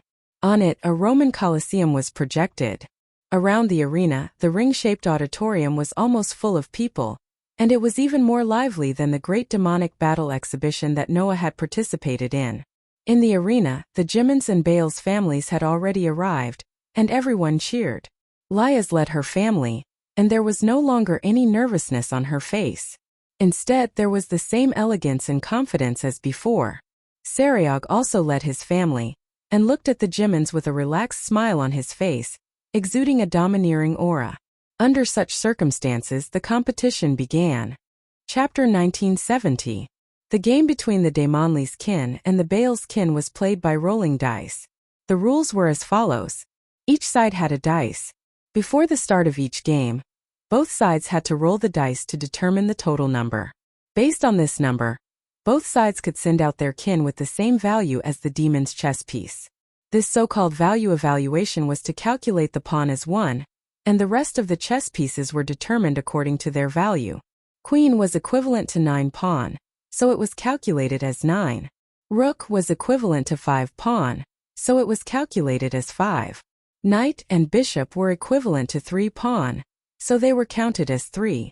Under this calculation, both sides would roll the dice, and finally send out their kin with the same value as the number of dice rolled. For example, if both Laius and Saraj rolled a 4, then the total number was 8, and both sides could only send out chess pieces with the same number. Using 8 as an example, he would be able to send out a rook, a knight, or a bishop. Of course, if they rolled an 8, then they could send out 8 pawns. As long as the value of the chess piece was equal to the number of dice rolled, then they could play. In other words, if they wanted to send out a queen, then the number they rolled must be 9 or above. If they wanted to send out a rook, then the number they rolled must be 5 or above. If they wanted to send out a knight and a bishop, then the number they rolled must be 3 or above. If they wanted to send out a pawn, then they had to roll the number of the chess piece they used. For example, both Aisha and Irina used 4 pawns to be reincarnated, so they had to roll a number of 4 or above before they could be sent out. As for the king, if they wanted to play, then they had to roll a number that the officials estimated based on the comprehensive evaluation of both sides. According to the estimation of the higher-ups, as the #1 demon of the new generation and having reached the level of the highest demon, Saroj's value was 12, while Leah's value was 9. As long as the highest value was 12, Saroj would be able to go on stage, while Laius only needed to roll a 9 to be able to go on stage. However, in all ranking games there was one rule that was universal. That was, once the king was defeated, the game would be over, and the defeated party would be defeated. Under such circumstances, both sides continued to play. The defeated chess piece could not be sent out again until the king was defeated. Only then would the game be considered over. Oh. Amidst the cheers of the audience, the Jemingli family and the Ball family began their match. Moreover, the battle situation was very intense. Only half an hour had passed since the start of the competition, and there had already been 3 matches. In the first match, both sides threw a total of 3 and sent out a knight. In this match, Laius's spawn was Yudu. Yudu did not disappoint Noah. He displayed the results of his special training. As soon as he appeared, he immediately took out the Demon Empyrean sword and displayed his extraordinary strength. He easily defeated Bari's subordinate, knight, and easily won the battle. In the second match, both sides threw a total of 10, which greatly increased the number of family members they could send out. In the end, Laius sent out the 2 rooks, Kitten and Los Valles, while Saroj sent out a rook and a knight. This match was not as predictable as the previous one, and both sides clashed fiercely. In the end, the kitten made the sacrifice with a resolute expression. and firmly held back the opponent's rook and knight. This allowed Lathvias to launch a large-scale magic attack in all directions. Other than Lathvias, everyone else was forced to leave the battlefield. In the third match, both sides threw a total of 8. In this match, Laius sent out Rebel, who was a bishop, and Irina, who was a pawn. They were worth a total of 7, and if they threw a total of 8, they could definitely fight. Although Isha and Irina would have a total of 8, Isha had no combat power and naturally did not fight. She stayed in the contestants' area and healed and recovered those who had fought, ensuring that everyone could fight in their best condition in every match. As for Saroj, he sent out a rook and a bishop, and so the match ended there. In the VIP room, Noah could clearly see that Rebel and Irina were having a hard time dealing with the attacks of Saroj's rook and bishop. However, the two seemed to have taken the wrong medicine and fought with all their might. They're fighting a little too hard, aren't they? Asashel said in astonishment. Could it be that they've suffered some kind of shock? They're fighting a little too hard. Syzax frowned slightly and said as if he could not bear to see it. In the last match, Kitten and Losvias were also fighting with all their might. Kitten even took the initiative to sacrifice herself, and Losvias did not hold back at all as he bombarded Kitten as well. Even if it's normal to abandon a piece in a match, they're fighting a little too hard. Now that I think about it, Kiba Yuto was also fighting with his life on the line. The moment he appeared, he used his full strength. He didn't even hesitate to use a weapon like the Demon Empyrean sword, which consumes a lot of energy. Asashel was puzzled. What's going on? Noah was silent for a while before calmly speaking. They just want to win for themselves and for me. For you. Syzax and Asashel both looked at Noah with startled expressions. Noah's eyes never left the screen as he said calmly. After the match I plan to leave for a while. What? Both Syzax and Asashel exclaimed, attracting the attention of the people around them. Only then did the two react and quickly smiled apologetically. What's going on? Syzax could not help but ask. Isn't this a little too sudden? Come on, you're now the world's suppression force. Although it's embarrassing, world peace basically depends on you alone. Asashel smiled bitterly. If you leave, those mythical organizations that finally compromised will definitely be restless again. Don't worry, even if I don't appear, no one will think that I'm dead. They won't joke about the survival of their mythical organizations before I die. Noah's eyes never left the screen as he said this.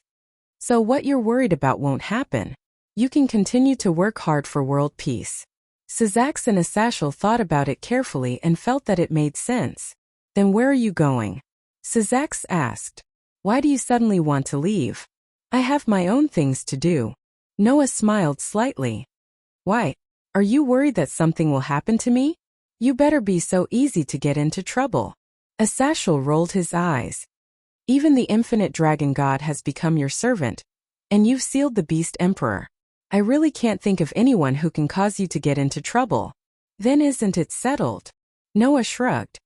So, accompany me to the end of this match. Both Syzax and Asashel nodded solemnly. The three of them watched the entire process of the match with extremely serious expressions. During this time the three of them chatted a lot, causing a faint melancholy to fill the air. In the end, the Zamanli's kin successfully defeated the Baal's kin and won. Looking at the Zamanli's kin who were laughing and crying at the same time, Noah's gaze became gentle. Well done, my students.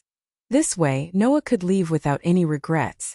As for Noah's impending departure, Syzax and Asashel only told a very limited number of people, and the rest did not know anything. That night, the four great demon kings, Syzax, Achuka, Seraph, and Felubium, brought the Zamanli's kin and Sidi's kin to hold a banquet under Asashel's organization. At the banquet, Noah, as the main character, was constantly forced to drink by a group of people, but he was always laughing and fooling around with the crowd for the entire night. It was said that after getting drunk, Aisha and Kitten secretly kissed Noah, and even Laybell. It was said that Seraph, who was also drunk, seemed to want to have a passionate night with Noah, but was finally stopped by Liaz and Song. It was said that even Vala's team came later, and were dragged by Asashel to drink a lot of wine. It was said that the next day, after everyone was drunk, only Noah walked out of the banquet alone and left the underworld. However, to be more precise, it should be said that he left this world. Chapter 1971. Warm sunlight slowly sprinkled down from the sky, illuminating a small but elegantly designed atrium, illuminating the green lawn. In the lawn, there were trees, flowers, water, and round tables and stone chairs made of marble. It was like a theme park somewhere. And in this elegant atrium, a young girl stood facing the wind. Her light golden hair that reached her waist fluttered in the wind as if it was emitting a radiance. Her tight blue and white dress swayed back and forth in the wind. The young girl stood in the wind with her eyes closed. She slowly opened her hands, as if there was something extremely precious in front of her, and held it in the palm of her hand.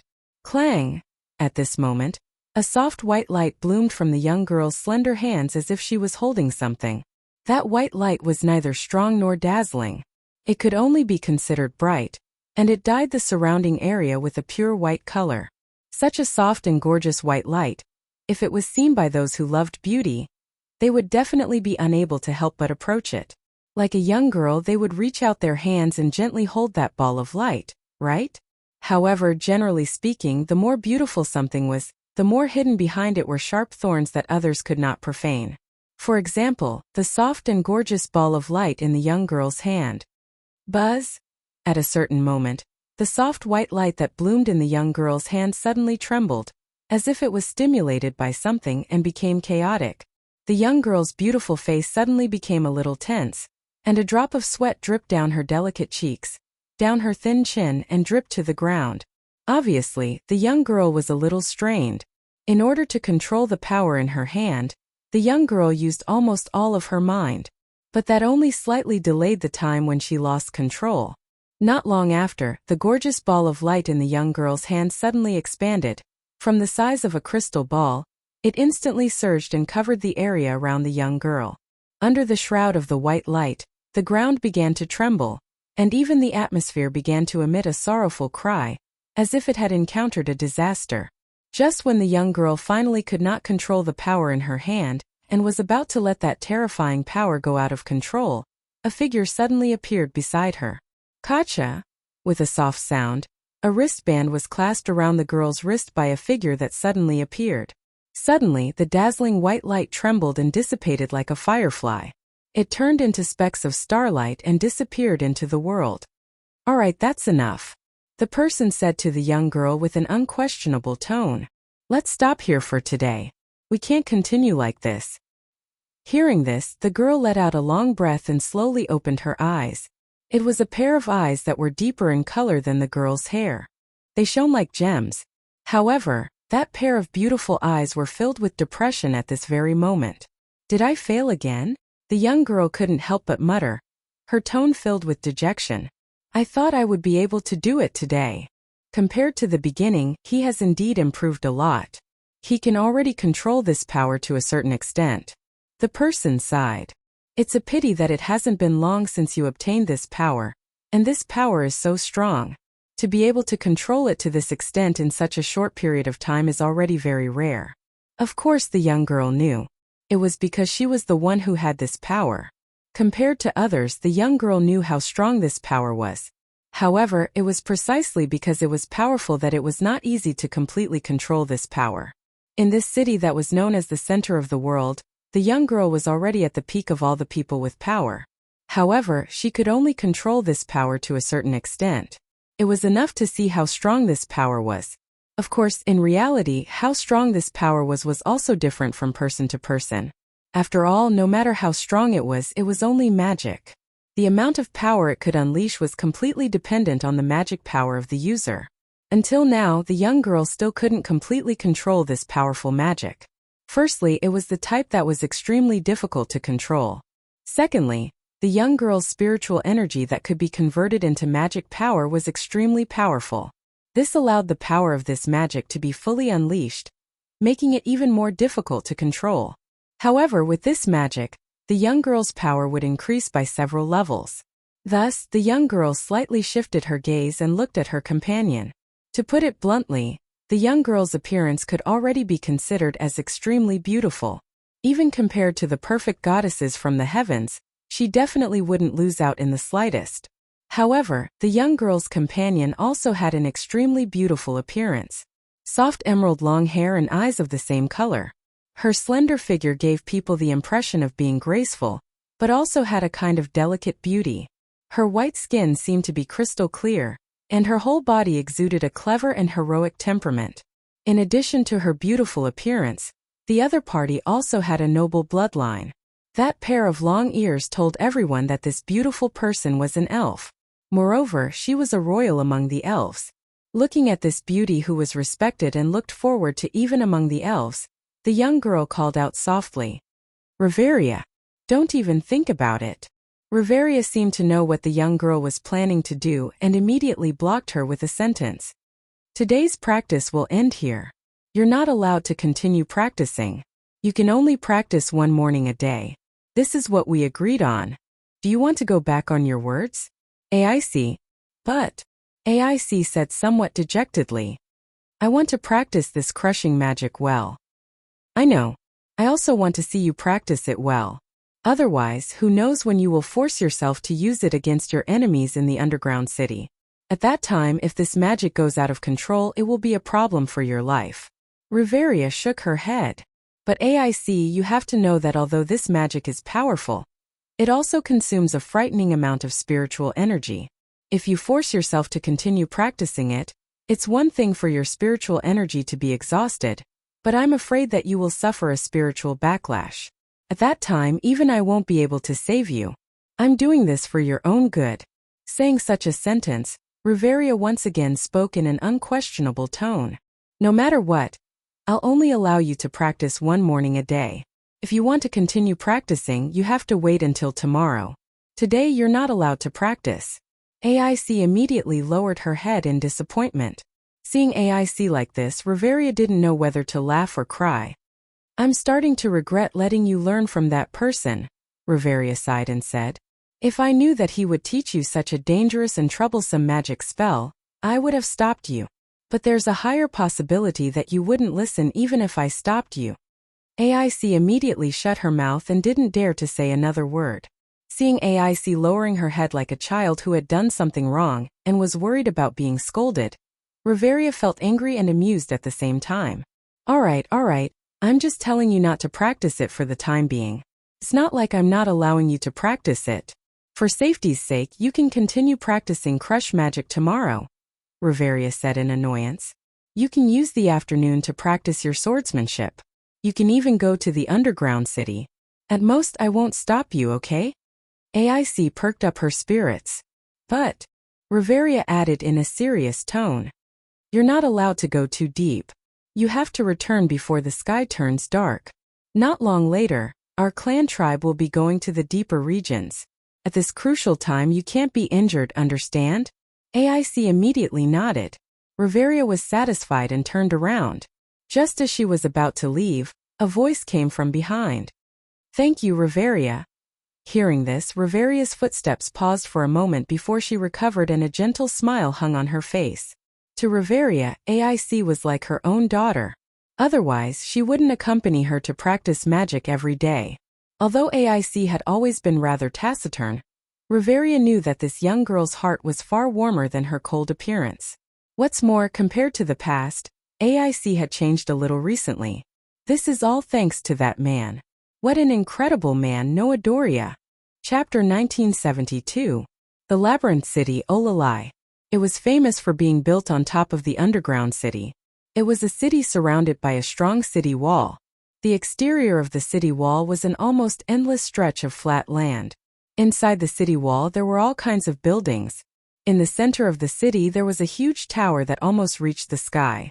It was a skyscraper that was built on top of the lid of the underground city and connected to the entrance of the underground city, the Tower of Babel.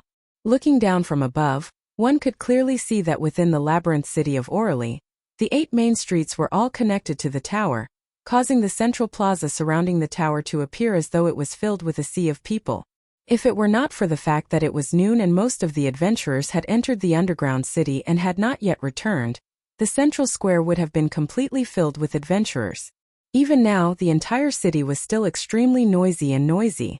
Fully armed adventurers and supporters carrying large backpacks were coming and going.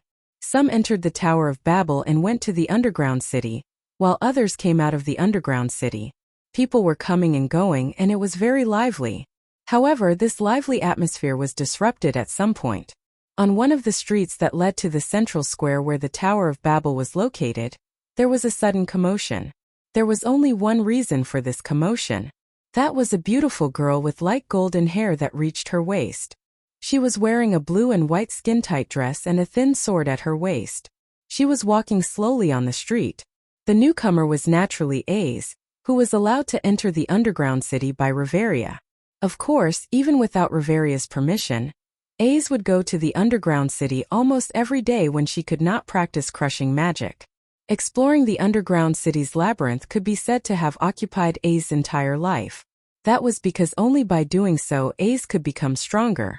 Seeing Ace walking slowly from the other side of the street, the surrounding adventurers began to sigh. Is she here again? She comes to explore the underground city almost every day. Undoubtedly, she is a level 1 adventurer, and a LV6 level 1 adventurer. She even comes to explore the dungeon every day. No wonder she is known as the warrior concubine. If I become a LV6 adventurer, then I don't want to suffer so much. I will definitely swagger around and let others serve me every day. That's why you can only play a small role and never become a big shot. What did you say? What are you doing? Do you want to fight? I'm LV2. What's so great about it? Me too. Amidst the commotion of the people around her, AIC walked forward while thinking about this for the umpteenth time. This city was still so lively. However, at the same time, AIC felt a sense of loneliness. Everyone around her was bustling with noise and excitement while she was the only one left. She felt like she was out of place, and this made her feel a little depressed. Although she appeared cold, AIC was not an arrogant person. On the contrary, just like what Riveria said, AIC was a girl who was cold on the outside but warm on the inside. Moreover, AIC's cold appearance was not intentional. It was just that this girl was not good at expressing her emotions, so she gave people a cold feeling. The gods gave AIC the title Swordswoman. Adventurers also called AIC the warrior concubine. But in fact, AIC was just a very ordinary girl. She would be happy when she saw interesting things. She would be sad when she encountered sad things. She would like cute things. She would hate disgusting things. However, AIC rarely showed these on her face, making people feel that this girl was very cold and gorgeous. Of course, when others were laughing happily, AIC would also feel envious. It would be great if Tiona and Tiona could come with us, AIC subconsciously blurted out. However, unlike AIC, who was obsessed with improving her strength, Tiona and Tiona, the pair of Amazons, although they were LV5 adventurers, they would not go into the underground city for no reason. They knew how to enjoy life very well. Now those two sisters were probably with Leafia and had run off somewhere to play. Thinking of this, AIC came to the front of the Tower of Babel. As soon as she came here, a bigger commotion than before broke out. AIC thought that the commotion was because of her arrival, but she soon noticed that the surrounding adventurers were talking about it. Quick! Look over there. That person? Isn't that the tyrant? Tyrant. Just like how AIC was given the title Swordswoman by the gods, this was also a title. However, this title had only appeared in Eulalie recently. It had spread at an unimaginable speed, and everyone knew about it. Because the owner of this title was undoubtedly the most famous person in the entire Maze City recently. Apollo's minions were defeated by him alone in the war game, and were driven out of Eulalie. The main god of Freya's minions had endless love for him, but was rejected. The only LV7 in the Maze City was once forced to retreat by him. The gods were all eyeing him covetously, and were always thinking of poaching him into their minions. Moreover, he was an important benefactor who taught crushing magic to AIC, and let AIC get what she wanted. So AIC was stunned for a moment, then raised her eyes and looked forward. The next second AIC saw it. In front of the entrance of the Tower of Babel, a figure was standing there. The Maze City Eulalie? Noah looked at the vast square in front of him with people coming and going. Looking around the bustling city, a faint smile appeared on his young face. It hasn't changed at all. That was to be expected. It had only been a month. How could this bustling city, which had been developing since ancient times, have changed so much? However, for Noah, everything in front of him was somewhat nostalgic. There was no other reason. According to Noah's sense of time, he had been away from this world for nearly a year.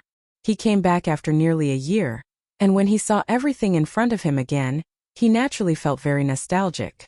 Of course, this nostalgic feeling immediately disappeared in the next second, because an extremely scorching gaze was cast from the direction of the Tower of Babel and fell on Noah's body. Feeling the scorching gaze that seemed to want to swallow him whole, the smile on Noah's face slowly disappeared. He turned his head and looked at the top of the Tower of Babel. His pitch-black eyes were filled with a sharp light that was as cold as the edge of a blade. Under such circumstances, the scorching hot gaze trembled slightly. Immediately, it retreated as though it was afraid. Noah could not help but twitch his mouth and withdraw his gaze in boredom. He lifted his feet and immediately wanted to leave. At this time, a soft voice rang out. "You're back."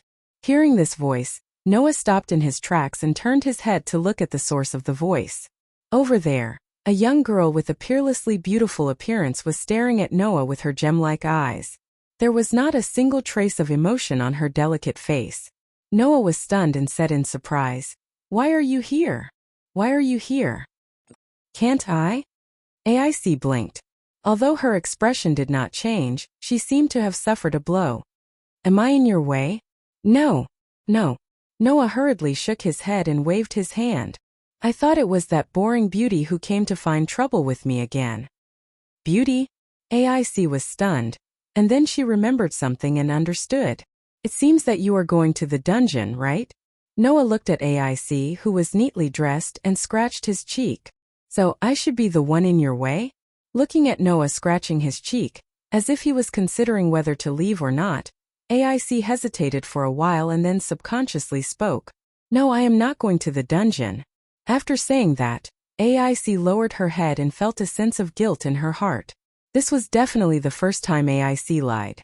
However, she did not know why, but compared to going to the dungeon, AIC wanted to talk to the person in front of her more, even if it was just for a while.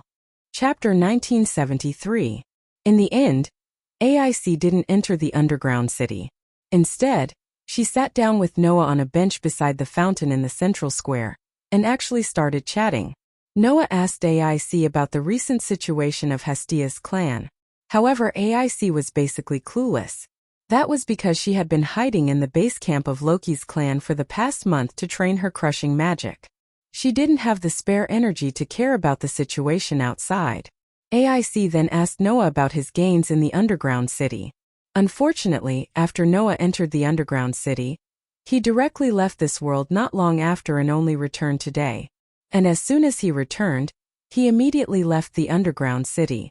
What gains could he possibly have? Thus, Noah gave a perfunctory reply and easily avoided the question of the pure and kind AIC. At this moment, AIC was sizing up Noah. She tilted her head and asked in puzzlement, "What are you talking about? I feel like you're not the same as before." "Really?" Noah raised an eyebrow and asked curiously, "What's different about me?" "I can't put my finger on it." AIC raised her beautiful eyebrows and hesitated for a moment before speaking in a trembling voice. "You feel like you're much more noble than before?" After hearing AIC's words, Noah somewhat understood. Perhaps it was because he had obtained the third perpetual motion machine, Ling? Before he obtained the Ling, Noah was just a human. Even if he had great power and was essentially a fragment of the original world, the world allowed Noah to be born as a human. Noah would always be a human. And after obtaining the Ling, from a certain point of view, Noah could be considered to have improved. That was because the spirit level represented merit and inheritance. Dragons gave birth to dragons, rats gave birth to rats, and the sons of rats could dig holes. After obtaining the Ling, Noah's status as a human had also risen to the highest point, just like how a carp had become a divine dragon. In the eyes of others, it was natural that he was much more noble.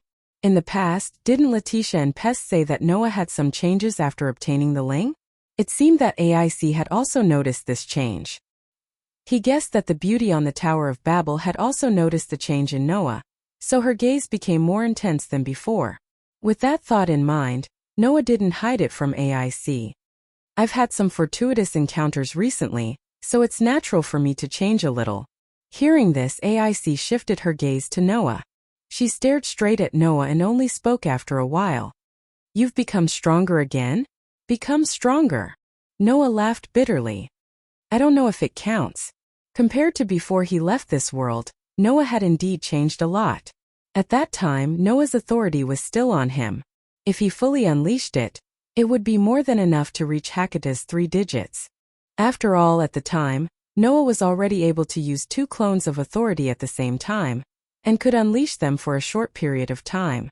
Now, if Noah unleashed his full power, it would be between 3 and 4 digits when he used the Tyrannosaurus Rex.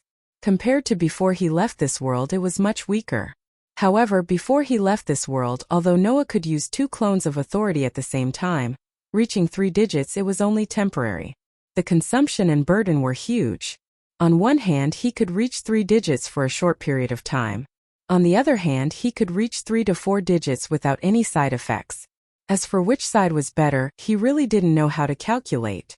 There was only one thing that he was certain of. That was, although Noah had changed a lot, the impact on his strength was almost negligible. Because, with the power of Avesta and illusory star Tai Sui, as long as the opponent was not a human, he would not lose no matter what. And if the opponent was a human with a power between 3 and 4 digits, it was enough to sweep through everything. At least, that was the case in the world of Demon Academy, and it was also the case in this world. Even if he explained this to AIC, with AIC's ability to understand, this natural girl's brain would probably short-circuit, right? Therefore, Noah shrugged and said so. I can only say that the change is huge.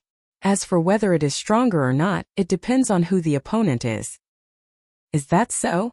AIC nodded, not knowing if she understood or not. She touched the bracelet on her wrist.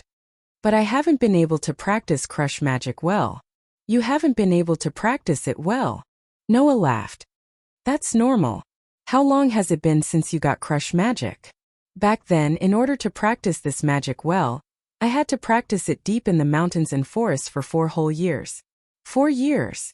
AIC was confused. Do you need that long? Well, my situation is because my own magic is too strong, causing the power of crush magic to be too strong.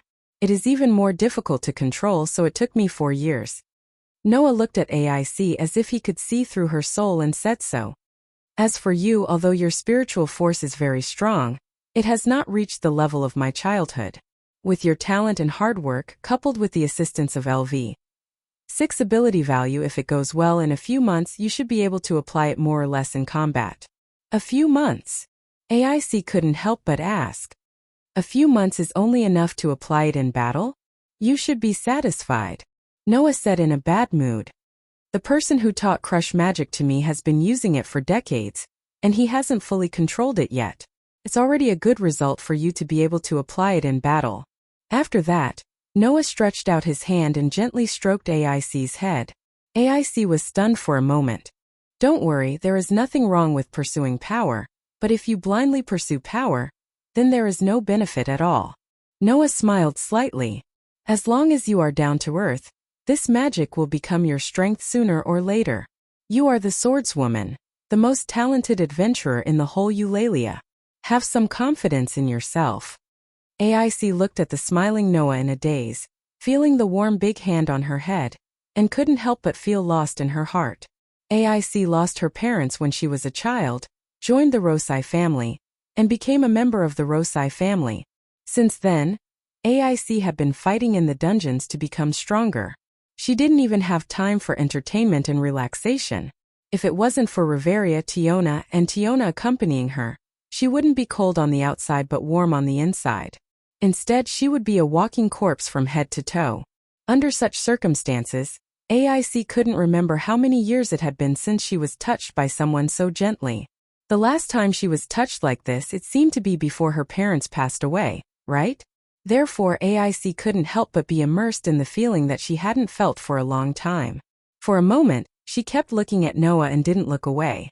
Being stared at by AIC like this, it was Noah who felt a little unnatural. Seeing that Noah's expression had become unnatural, AIC also reacted, and her beautiful face actually blushed slightly. The atmosphere between the two suddenly became a little ambiguous, causing Noah and AIC to turn their heads at the same time with an embarrassed look. But they didn't know that this kind of behavior was almost the same as a couple in love. At least that was the case in the eyes of others. In the eyes of those with ulterior motives. Bang! Accompanied by the sound of glass shattering, the wine glass was crushed by a slender jade hand. Scarlet liquid immediately dripped from the hand, and it was unknown whether it was red wine or blood. Freya stood in front of the wall-like glass window, looking down at Noah and AIC, who looked like a young and shy couple in love. Her chest heaved up and down violently. As the goddess of beauty, who wielded the power of love, how could Freya not understand why she had such a strong reaction? Because of jealousy. The man that she had given up everything to get was interacting with another girl like this. As long as it was a girl, she would more or less feel a little jealous. But Freya's jealousy was not just a little bit. It was surging like the ocean. Haha. Freya laughed self-deprecatingly. I never thought that one day I would be so jealous of a child from the lower realm. Freya said so with a rose-like smile, licking the red wine and blood in her hand little by little. Just a little. I want to play games with that child. Chapter 1974. Time passed by slowly. Unknowingly, dusk had arrived. Noah and AIC, who had been chatting by the fountain in the central plaza for the entire afternoon, finally noticed the time and stopped chatting. Alright, it's getting late. I should head back. Noah stood up, stretched his back, and said to AIC, who was beside him, I just came back from the underground city. I haven't gone back yet. I wonder how Hestia, Belle, and Lily are doing. I should head back too. AIC nodded and stood up as well. Riveria told me not to go back too late. We have to go on an expedition to the deeper regions soon. If I don't go back early, everyone in the tribe will be worried. An expedition? Noah nodded thoughtfully. I remember you guys went on an expedition before, but you guys turned back halfway, right? AIC nodded and confirmed Noah's statement. She even explained. She also explained, on the 51st floor, we encountered monsters that could dissolve weapons. Those monsters were very troublesome. If we continued to fight, everyone's weapons would dissolve, and we would be reduced to fighting without weapons. Our combat power would be greatly reduced, so Finn ordered us to retreat. Monsters that dissolve weapons? Noah raised an eyebrow. I've been to the 51st floor, but I didn't encounter such monsters. You've been to the 51st floor. AIC was a little startled and asked with uncertainty. Alone? Yes. Noah nodded. Alone. You're really strong. AIC's voice became a little softer as though she was stimulated. I want to be as strong as you too. You will be sooner or later. Noah smiled bitterly and patted AIC's head comfortingly. You're still young anyway. AIC seemed to be a little dissatisfied and muttered softly. Undoubtedly, you're not much older than me. AIC didn't reject Noah's head patting and seemed to be enjoying it. After chatting for an entire afternoon, the relationship between the two of them progressed at an incredible speed. In the beginning, Noah felt a little embarrassed to treat AIC this way. The first time he touched AIC's head, it could be said that he did it subconsciously. Later on, Noah gradually felt that AIC was like a cute little sister, making him feel closer and closer to her. At the same time, he also felt a little emotional.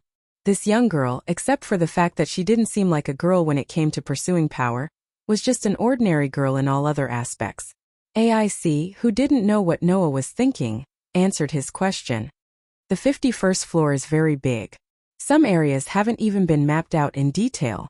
If you went to places that were recorded on the map, you probably missed those monsters. Is that so? Noah suddenly understood. Well, it's not a bad thing anyway. Hearing this, AIC stole a glance at Noah.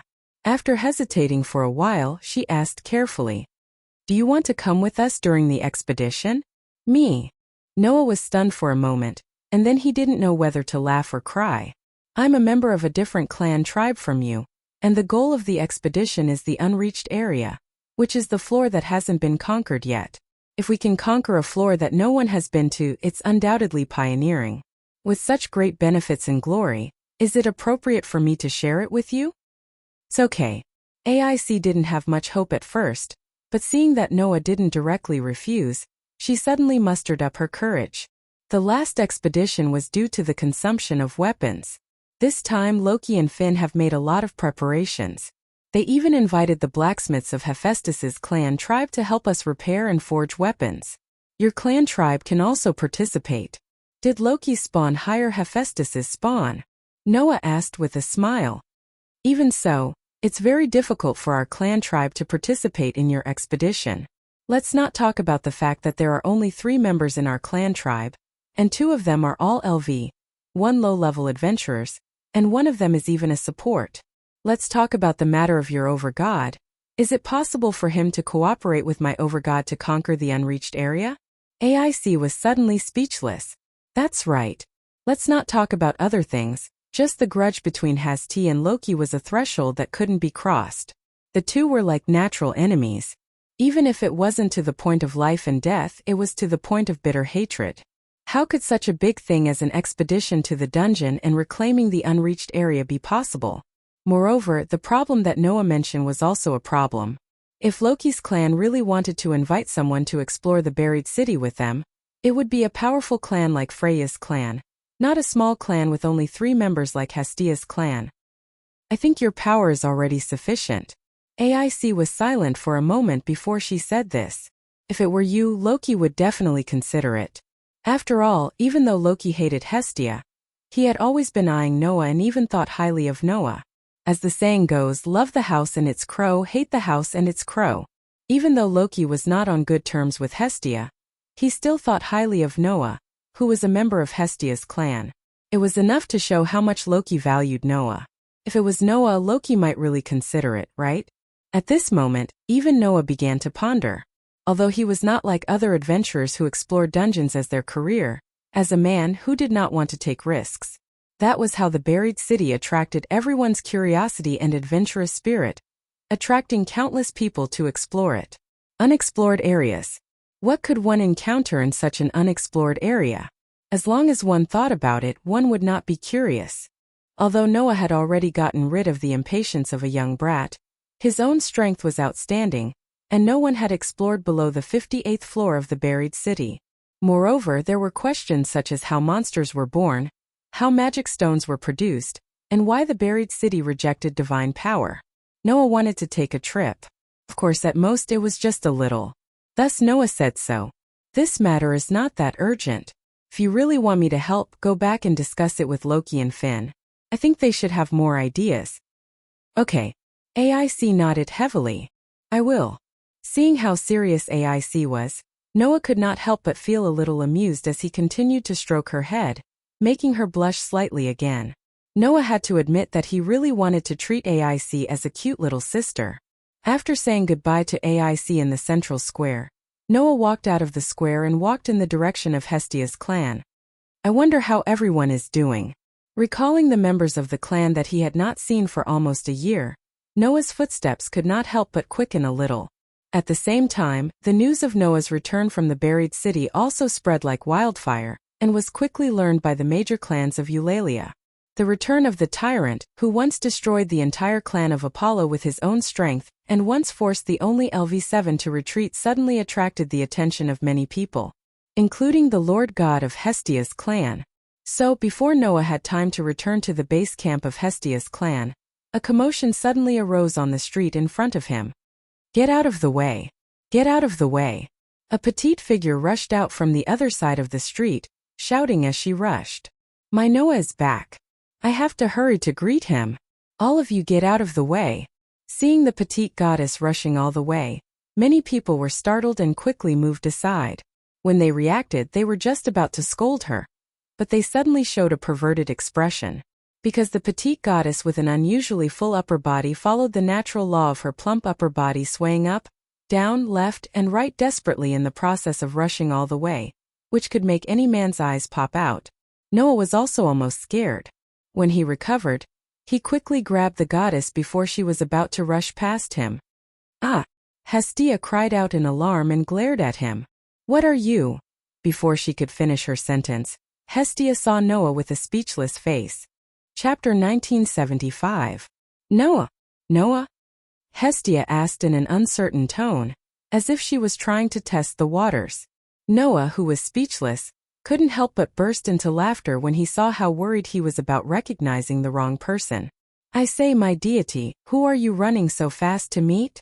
Hearing Noah's voice, Hestia finally confirmed that she didn't see wrongly. Hestia's eyes suddenly lit up. Noah! It's really you. You're back. Under the gazes of all the people on the busy street, Hestia suddenly cheered and threw herself into Noah's arms. Ouch! In an instant, with such a sound like a sound effect, the petite but extremely voluptuous goddess threw herself on Noah, pressing her voluptuous upper body directly in front of Noah. This scene made the surrounding males widen their eyes and almost spit out the accumulated blood in their chests. The wonderful touch made Noah almost cry out. When he reacted, one of his hands had already clenched into a fist and fiercely hit Hestia's head. Bang!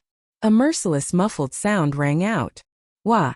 The petite goddess with an extraordinary figure immediately squatted down with her hands covering her head.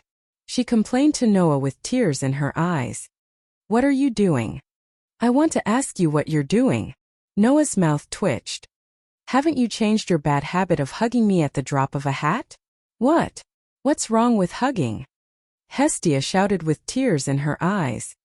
You're my lovely wife. Can't I hug you? No. Noah said without hesitation. Anyone can, but you can't. Ah. Hestia opened her eyes wide. Why? No reason. Noah couldn't help glancing at Hestia's voluptuous upper body. The corners of his eyes twitched, and he said rudely and unreasonably. You just can't. How could this happen? Hestia staggered as if she had been hit by a heavy blow. My Noah, you're actually starting to dislike me. Seeing Hestia's expression, Noah smiled bitterly. He had no choice. The way this young goddess expressed her feelings was too direct. In addition, her voluptuous figure made Noah's heart waver every time he was hugged by her. In order to avoid being killed by this cute girl, Noah could only force himself to be cruel. The surrounding males seemed to be able to understand Noah's thoughts, but they seemed to feel that it was a pity. For a while they sighed repeatedly, causing the surrounding people to sigh. Noah didn't expect that one day, he would be understood by a group of passers-by. Tears streamed down his face. After smiling bitterly for a while, Noah half knelt in front of Hestia, who seemed to have received a heavy blow. He maintained the same height as Hestia, stretched out his hand, and patted Hestia's head. I'm back. Hearing this, Hestia's youthful but beautiful face gradually recovered. She looked at Noah and gave him a cute smile. Welcome back. I'm sorry. Please make way. At dusk, among the crowd on the street, a pair was running at an extremely fast speed. It was a pair of a man and a woman. The man was a human. It was a white-haired human who was about 15 or 16 years old. He was wearing pure silver light armor and had a short knife at his waist. The woman was a small human. The man had reddish-brown hair and was wearing a gray cloak. He was carrying a backpack that was almost as big as his body. This pair was constantly apologizing to the surrounding people, but they couldn't help but squeeze through the crowd and run at their fastest speed on the street. Lord Bale, please go faster. I know. It was Bale and Lily. Bale and Lily squeezed through the crowd at an extremely fast speed. Under the curses of the surrounding residents, they kept running forward until they reached the base camp of Hestia's family. Then, without any hesitation, they pushed the door open. Bang! With a loud bang, the door was opened. Then Bale and Lily saw it. In the hall, on the sofa, Noah and Hestia were sitting together and chatting about something. Noah heard the sound and turned his head. When he saw Bale and Lily, who suddenly barged in, he couldn't help but smile. Hey Bale, Lily, long time no see. Leader, Bale said in surprise. You're really back? Lord Noah, Lily said in a happy tone. You're finally back. During the month when Noah was away, Bale and Lily didn't idle at home. Instead, they teamed up to explore the dungeon. Of course, unlike Noah, who could enter the deeper area, Bale and Lily were still struggling in the upper area. I heard from Hestia. Bale, Lily, you've reached level 12, right? Noah praised. Well done. It seems that you've made great progress in the past month. No, Lord Noah, you're too kind. Lily quickly shook her head. I'm just a support. I helped Lord Bale pick up magic stones and carry your luggage. It's all thanks to Lord Bale that we could reach level 12. It's not like that, Bale quickly refuted. If it weren't for Lily, I wouldn't have been able to fight freely. Moreover, Lily would have supported me from the rear. Without Lily, I wouldn't have been able to reach level 12. No. Lily only contributed a little. Lord Bale is the best. No. Lily is the best. I'm just brute force. Without Lily, I wouldn't have been able to do it. Lord Bale, you're too modest. Lily is overestimating me. Noya and Hestia looked at each other and couldn't help but laugh at the same time.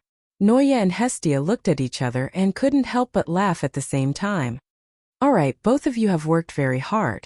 As your overgod, I am very happy, Hestia said with a bit of pride and emotion.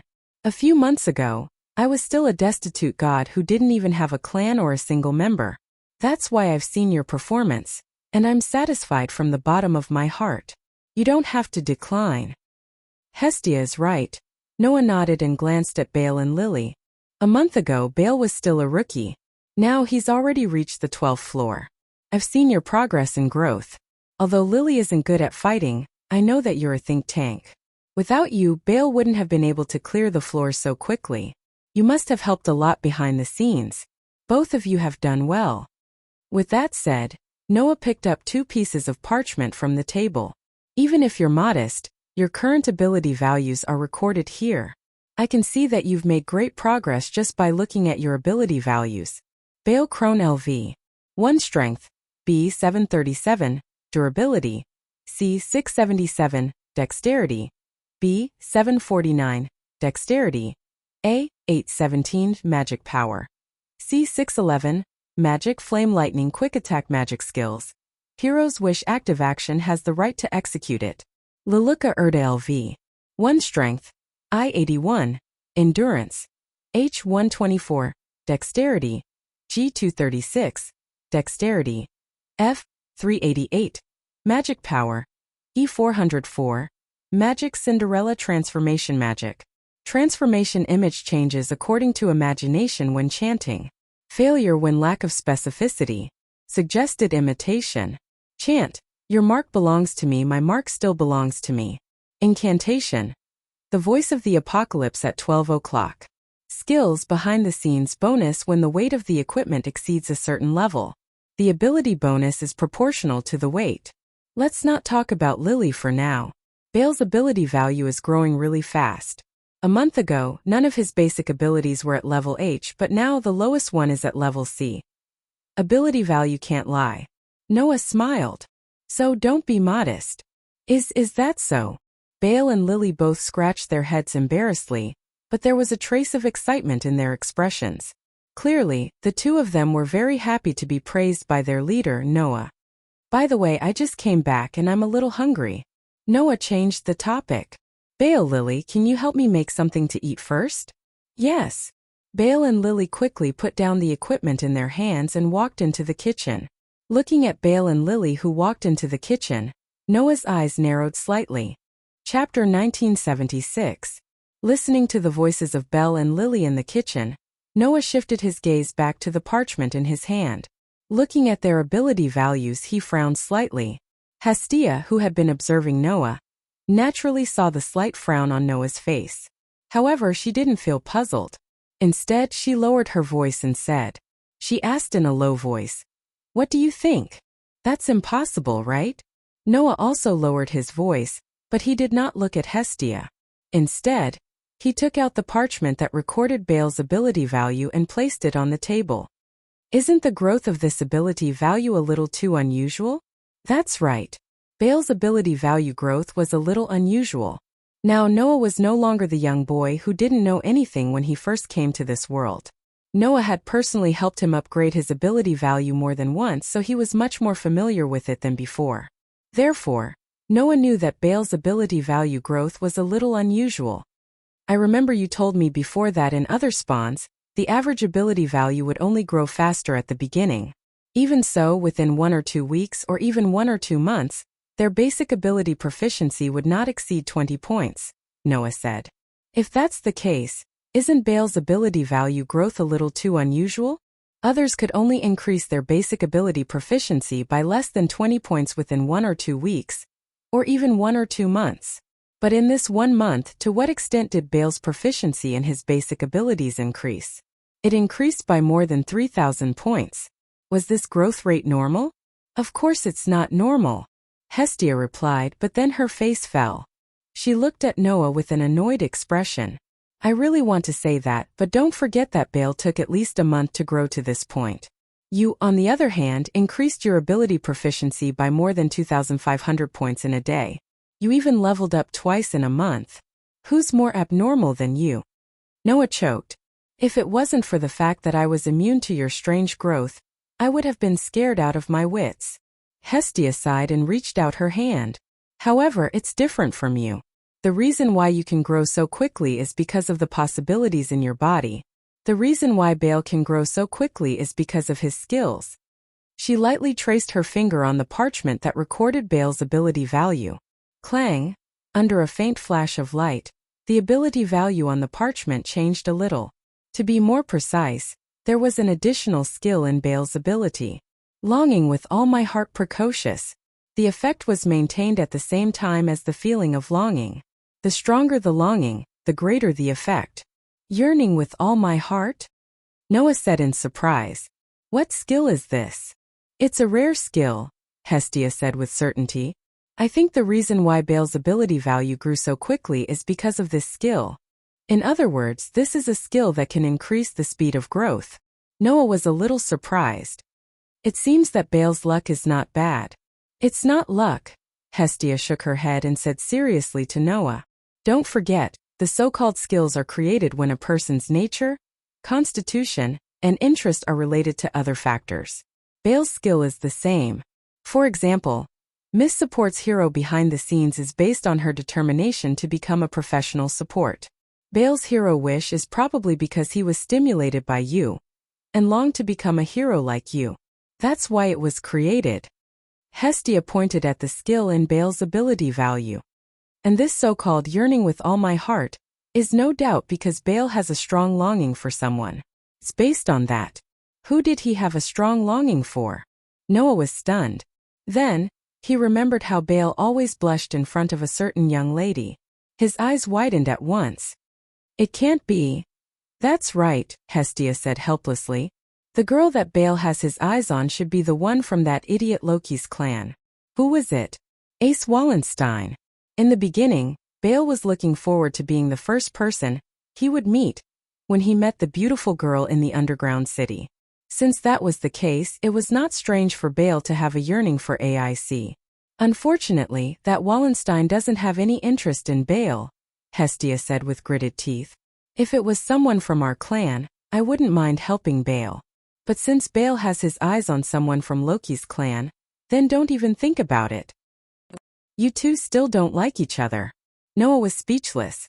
But now that the riddle in his heart was solved, Noah's furrowed brows slowly relaxed. He crumpled the parchment in his hand. Also, I can roughly guess why you're hiding this skill. Bale's yearning with all his heart was definitely a rare skill. It might even be a unique skill. After all, if the same skill appeared, someone who grew so quickly would have made a name for himself long ago. Since Bale had a unique skill, if the gods of other clans knew about it, they would definitely rush over to snatch it. For gods who yearned for a little entertainment all day, the appearance of a rare skill would definitely arouse everyone's interest. When the time came, Bale would probably be devoured without leaving even his bones behind. That was why Hestia had hidden this ability and didn't want to reveal it. Perhaps even Bale did not know that he had such a skill. Bale is too gullible. Once he knows that he has such a rare skill, he won't be able to hide anything. Hestia puffed up her cheeks. If Bale is half as smart as you, then I don't have to worry about him being played around by others. You should be content, Noah laughed. Others can't even get a member of their clan with a rare skill. Not only do you have it, but you also think that he's not smart enough. That's a little too much, isn't it? I know, that's why I'm just thinking about it. Hestia puffed up her cheeks even more. Anyway, I'll only tell you this. You have to keep an eye on Bale. Don't let him be deceived by those gods with bad intentions. Got it? Noah muttered thoughtfully as he cast his gaze on Baal, who was busy in the kitchen. Also, since Baal's all-ability value is above C stage, then I'll find a chance to take him to the middle or lower level to see if he can level up. Hestia patted Noah's shoulder like an old man, but then she thought of something and said, "Then I'll leave it to you. I trust you." Speaking of ability value, you haven't updated your ability value for a month. I'll help you update your ability value and see how much you've grown. Hearing this, Noah's expression froze. Help Noah to update his ability value? The problem was, did Noah have any ability value to be updated? Noah's ability value was still evolving in the between worlds. How could he update his ability value? Noah quickly said, "With my current level, I don't think I can improve much in a month. Let's update it together later." Huh. Hestia was startled. Undoubtedly, your growth is frighteningly fast. Based on that growth rate, it's not strange for you to level up after a month of continuous killing in the deeper level, right? Maybe. Noah smiled awkwardly and said hesitantly, "But I don't kill monsters all day in the deeper level. After all, the map isn't very detailed and the deeper level is so vast. I get lost every 2 or 3 days, so I shouldn't have grown much." "Is that so?" Hestia looked directly at Noah, her eyes full of suspicion. "Are you hiding something from me?" "Am I?" Noah turned his head away. "No, right?" Hestia reached out her hand and held Noah's face, turning his head to face her. "You must be. Don't try to lie to me. I'm still a god. You can't lie in front of a god." "No." Noah quickly pulled Hestia's hand away. "Okay, I'm going to help Belle and Lily cook." After saying that, Noah turned around and was about to run away. "Don't even think about running away." Hestia suddenly jumped on Noah's back and hung on tightly. Once again, Noah's body was fiercely squeezed, causing Noah to almost scream again. As a result, the two wrestled in the living room until night fell. Chapter 1977. As a result, after messing around for an entire night, Hestia still did not get anything out of Noah. After all, if Noah told Hestia that his ability points had been stripped away for some reason, she would definitely suffer the most serious blow and be unable to recover from it. It couldn't be helped.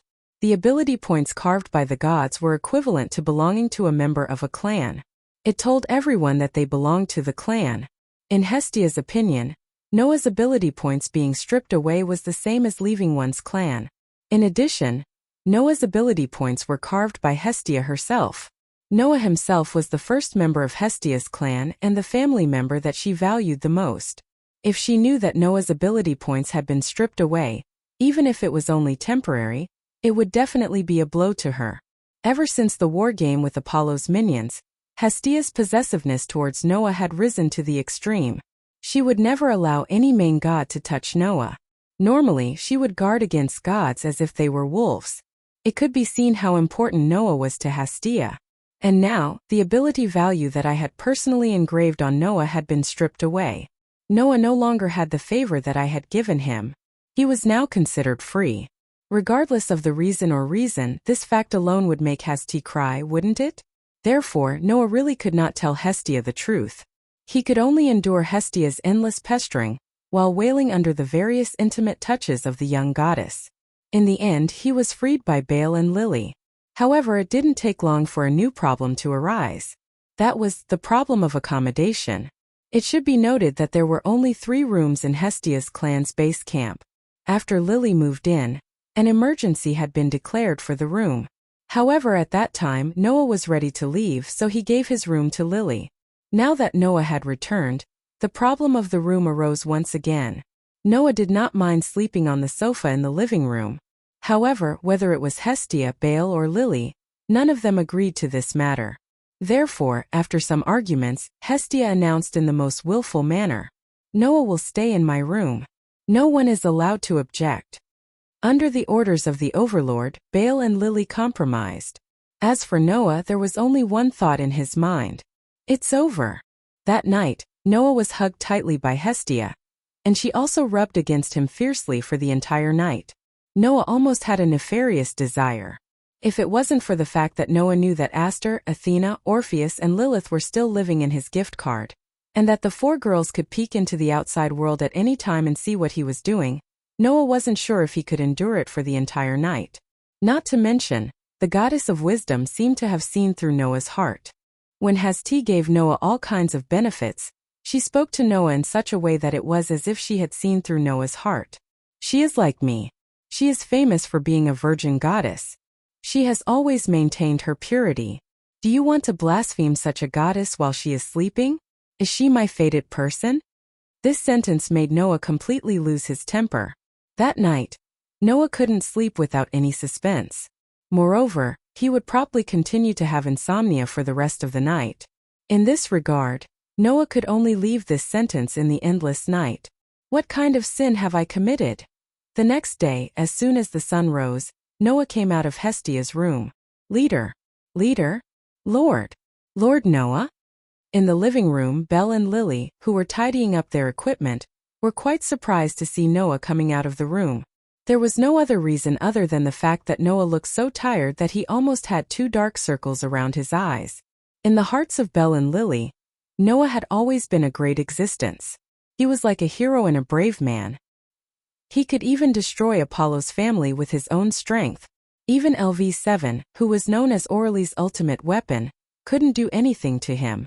He was so strong that he was like a god. Therefore, when they saw Noah's haggard face, Belle and Lily were really shocked. Noah didn't know that his appearance had frightened them. He yawned and greeted Belle and Lily. Good morning, both of you. Good morning, Belle replied stupidly before he realized what was going on. No, it's not the time to say good morning. Leader, what happened? What's going on?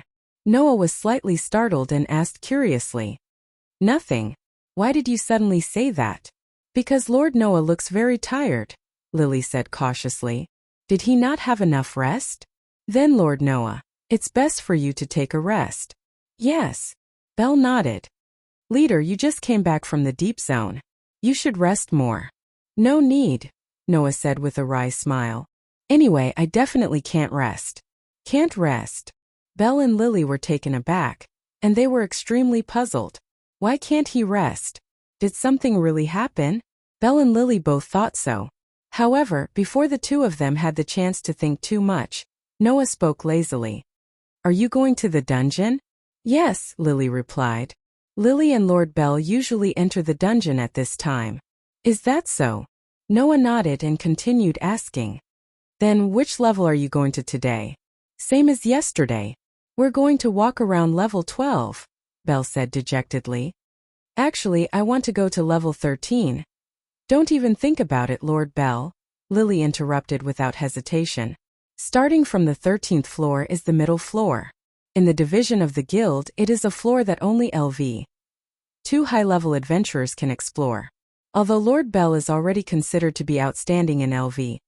1 after all, he is still LV1 and cannot take risks. But isn't there Lily? Belle asked. If there's a team, even level 1 adventurers can go to the middle zone, right? Indeed, if there's a team we can go to the middle zone. Lily sighed.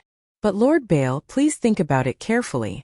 Our team only has 2 people, and only Lord Bale has sufficient combat power.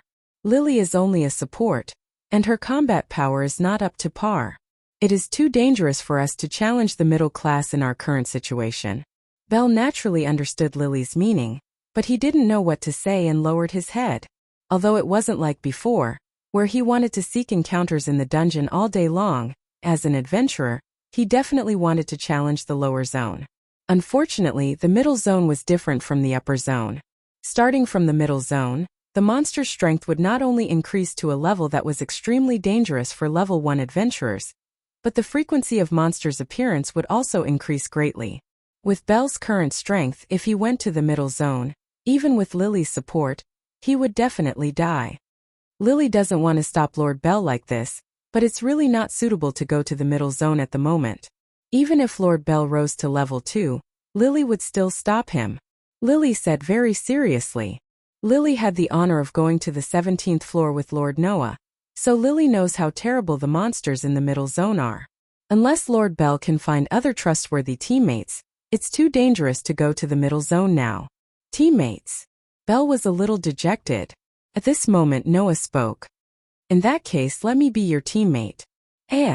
Belle and Lily first made a sound of disbelief, and when they understood Noah's meaning, even their eyes widened. Leader Lord Noah. Will be our teammate. Don't make a fuss, okay? Noah was speechless. No matter what, we are all partners of the same clan. Is it strange to go to the maze together? Or do you not trust me? No. There's no such thing. Belle's head shook like a rattle drum, and Lily quickly said, It's just that Lord Noah has just returned, and he should have a good rest. It's a waste of talent to go to the dungeon with us. No, it's a waste of talent. Whether it's a waste of talent or not, it should be up to me, not you, Noah said snappily. Do you think I'm going to take care of you? Belle and Lily suddenly looked at each other and said in unison, Isn't that so? Suddenly, Noah choked on his words. Okay, maybe more or less, but I'm not going to escort you on a whim. I don't intend to spoil you to this extent. Noah rolled his eyes. Are you going or not? At that moment, Belle and Lily could only nod helplessly. Chapter 1978. In the central square of the labyrinth city, Olalai. Noah and Bale were on standby in the square surrounding the white wall tower that reached the sky. Looking at the sleepy Noah standing in front of the Tower of Babel and yawning incessantly, the surrounding adventurers who were preparing to enter the dungeon whispered to each other. That's the tyrant, right? He looks more lazy in real life than in the live broadcast of the war games. What do you know? Maybe to him, entering the dungeon is such an easy thing to do? Well, to the tyrant, other than the deeper levels, the upper, middle, and even lower levels are all very easy, right? In other words, he doesn't intend to enter the deeper levels today, right? After all, he just came back yesterday. The adventurers were whispering to each other as they looked at Noah in awe. Noah, who was used to it, did not care about it, but Bale felt a little uncomfortable. I feel so much pressure standing next to the leader. One was a super famous person that even LV5 and LV6 adventurers could only look up to. The other was a rookie LV1 adventurer who had not leveled up yet. How could the adventurers not feel pressured when the two of them stood next to each other and were surrounded by people who were whispering to each other? At least, Bale felt a little pain in his stomach. Under such circumstances, Bale fully realized how amazing the people around him were. I don't know when I can be like the leader and Miss Wallenstein, who are respected by everyone. While Bale was thinking about this, the surrounding people started to talk about him. Who's that white-haired brat next to him? He seems to be from the same clan as the tyrant. Is he planning to enter the dungeon with the tyrant? No wonder the tyrant looks bored. He's here to bring a newbie. I'm so envious. If I had the tyrant to bring me, I would have leveled up to LV2. Yeah. Clearly hearing the discussions around him and bearing the envious gazes of the people around him, Bale felt a pang of fear in his heart. As a rookie LV1 adventurer, it was really a rare thing for Bale to be looked at with such envious eyes. Although sometimes some LV1 adventurers would look at Bale with envious eyes, Bale knew that it was not for him but for his equipment. Don't forget that back then, Noah had personally equipped Bale with a set of equipment that was too extravagant for a newbie adventurer. There was even a Tier 3 weapon that only a Tier 3 adventurer could possess. Therefore, in the past, Bale could occasionally see some LV1 adventurers looking at the equipment on his body with envious eyes, and secretly scolding him for wasting God's gift and joining a good clan. Frankly speaking, Bale had the same idea in the beginning. Hence, Bale put an extra effort in exploring the dungeon, hoping that he could become an adventurer worthy of his equipment. Now, the envy of the people around him was no longer directed at Bale's equipment, but at him. Naturally, Bale began to feel uncomfortable. So Bale couldn't help but speak. Why isn't Lily back yet? Do you think it's easy to prepare all the items? Noah yawned and replied. You originally planned to stop at the 12th floor, so the elixirs and items you prepared were all low level. Lily suddenly left halfway to prepare more elixirs and items, in case she needed them in the lower floors. Is that so? Bale touched his head in confusion. I feel that with the leader here, those elixirs and items may not be of use. You're wrong. Noah glanced at Bale. The battle still needs to be done by you, otherwise how can you gain experience points? Today, Noah came with Bale to see if there was a chance to give Bale a push to level up to LV2. If he could, after Noah, Bale would become the second adventurer to level up to LV2 in only 1 month, and he would become famous from then on. Back then, Noah took a month to not only level up to LV2, but he also leveled up to LV3. Before leaving, he also leveled up to become a LV4 adventurer. His speed was so fast that it was boundless. However, the strength shown by Noah was not proportional to his level at all. His real strength was far higher than his level. Outsiders did not believe that Noah was a newcomer at all. The guild had Noah's information, but it was filled in when they registered. As a result, even the staff cast a suspicious look at Noah. Obviously, they did not believe it. If there was a genius who took only 1 month to level up to LV2 in Hestia's clan, then no one would think that Hestia was just lucky to pick up a treasure. Noah just wanted to tell everyone that Hestia was also qualified to be the main god of a clan. Under such circumstances, Noah and Bale waited for about half an hour. In the end, instead of Lily, another group of acquaintances appeared. Little brother. Accompanied by such a voice in the distance, an Amazon girl with wheat-colored skin waved enthusiastically in the direction of Noah. Beside the Amazon girl with wheat-colored skin, there were 3 other people. One was an Amazon girl with wheat-colored skin, a very pure elven girl. There was also a young swordswoman with light golden hair that reached her waist.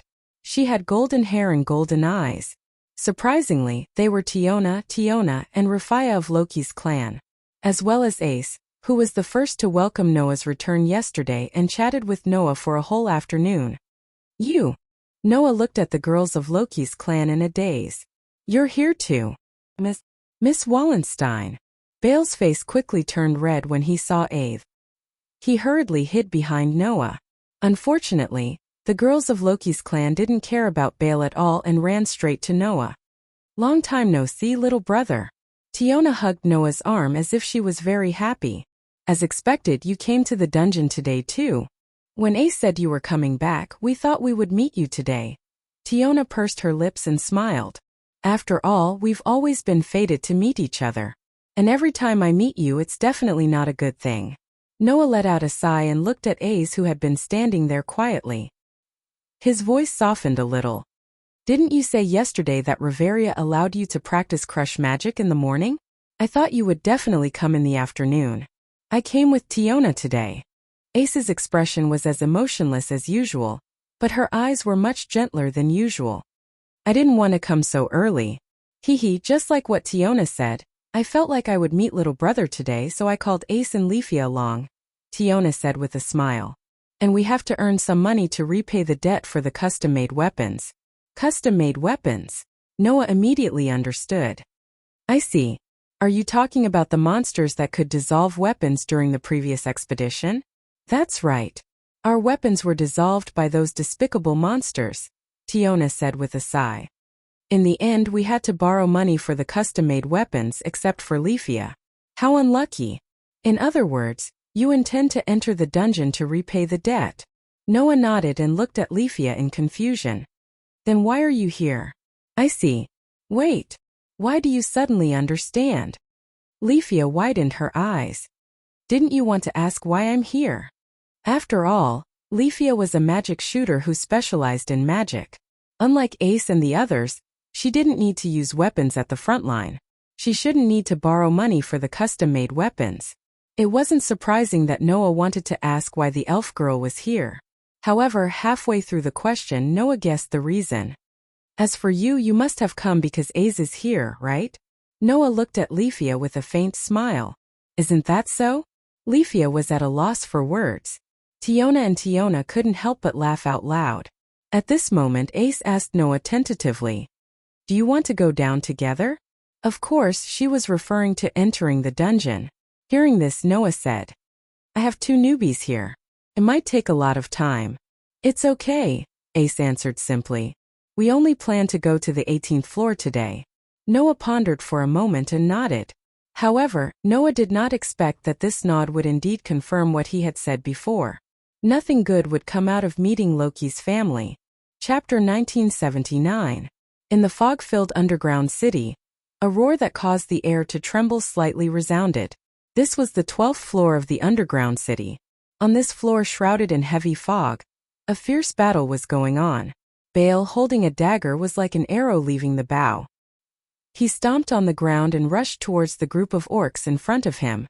It was a group of huge orcs with pig heads and beast bodies. There were not many of them, about a dozen or so.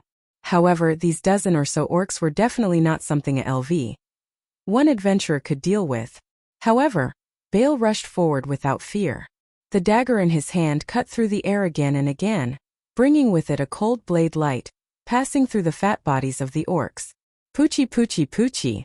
Along with the sound of ripping silk, the cold blade light easily cut open the fat body of the half-beast man.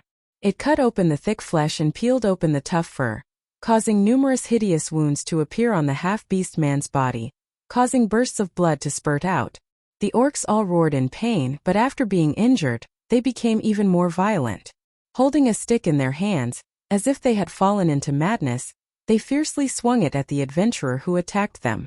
However, before that, Bale had already relied on his extraordinary speed to escape like a rabbit, causing the clubs that were swinging towards him to smash heavily onto the ground, causing a series of muffled sounds and sand to fly everywhere.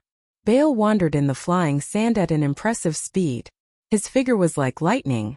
Every time he rushed in front of the orcs, he would leave a bloody wound on the huge bodies of the orcs, causing the orcs' painful howls to resound for a long time.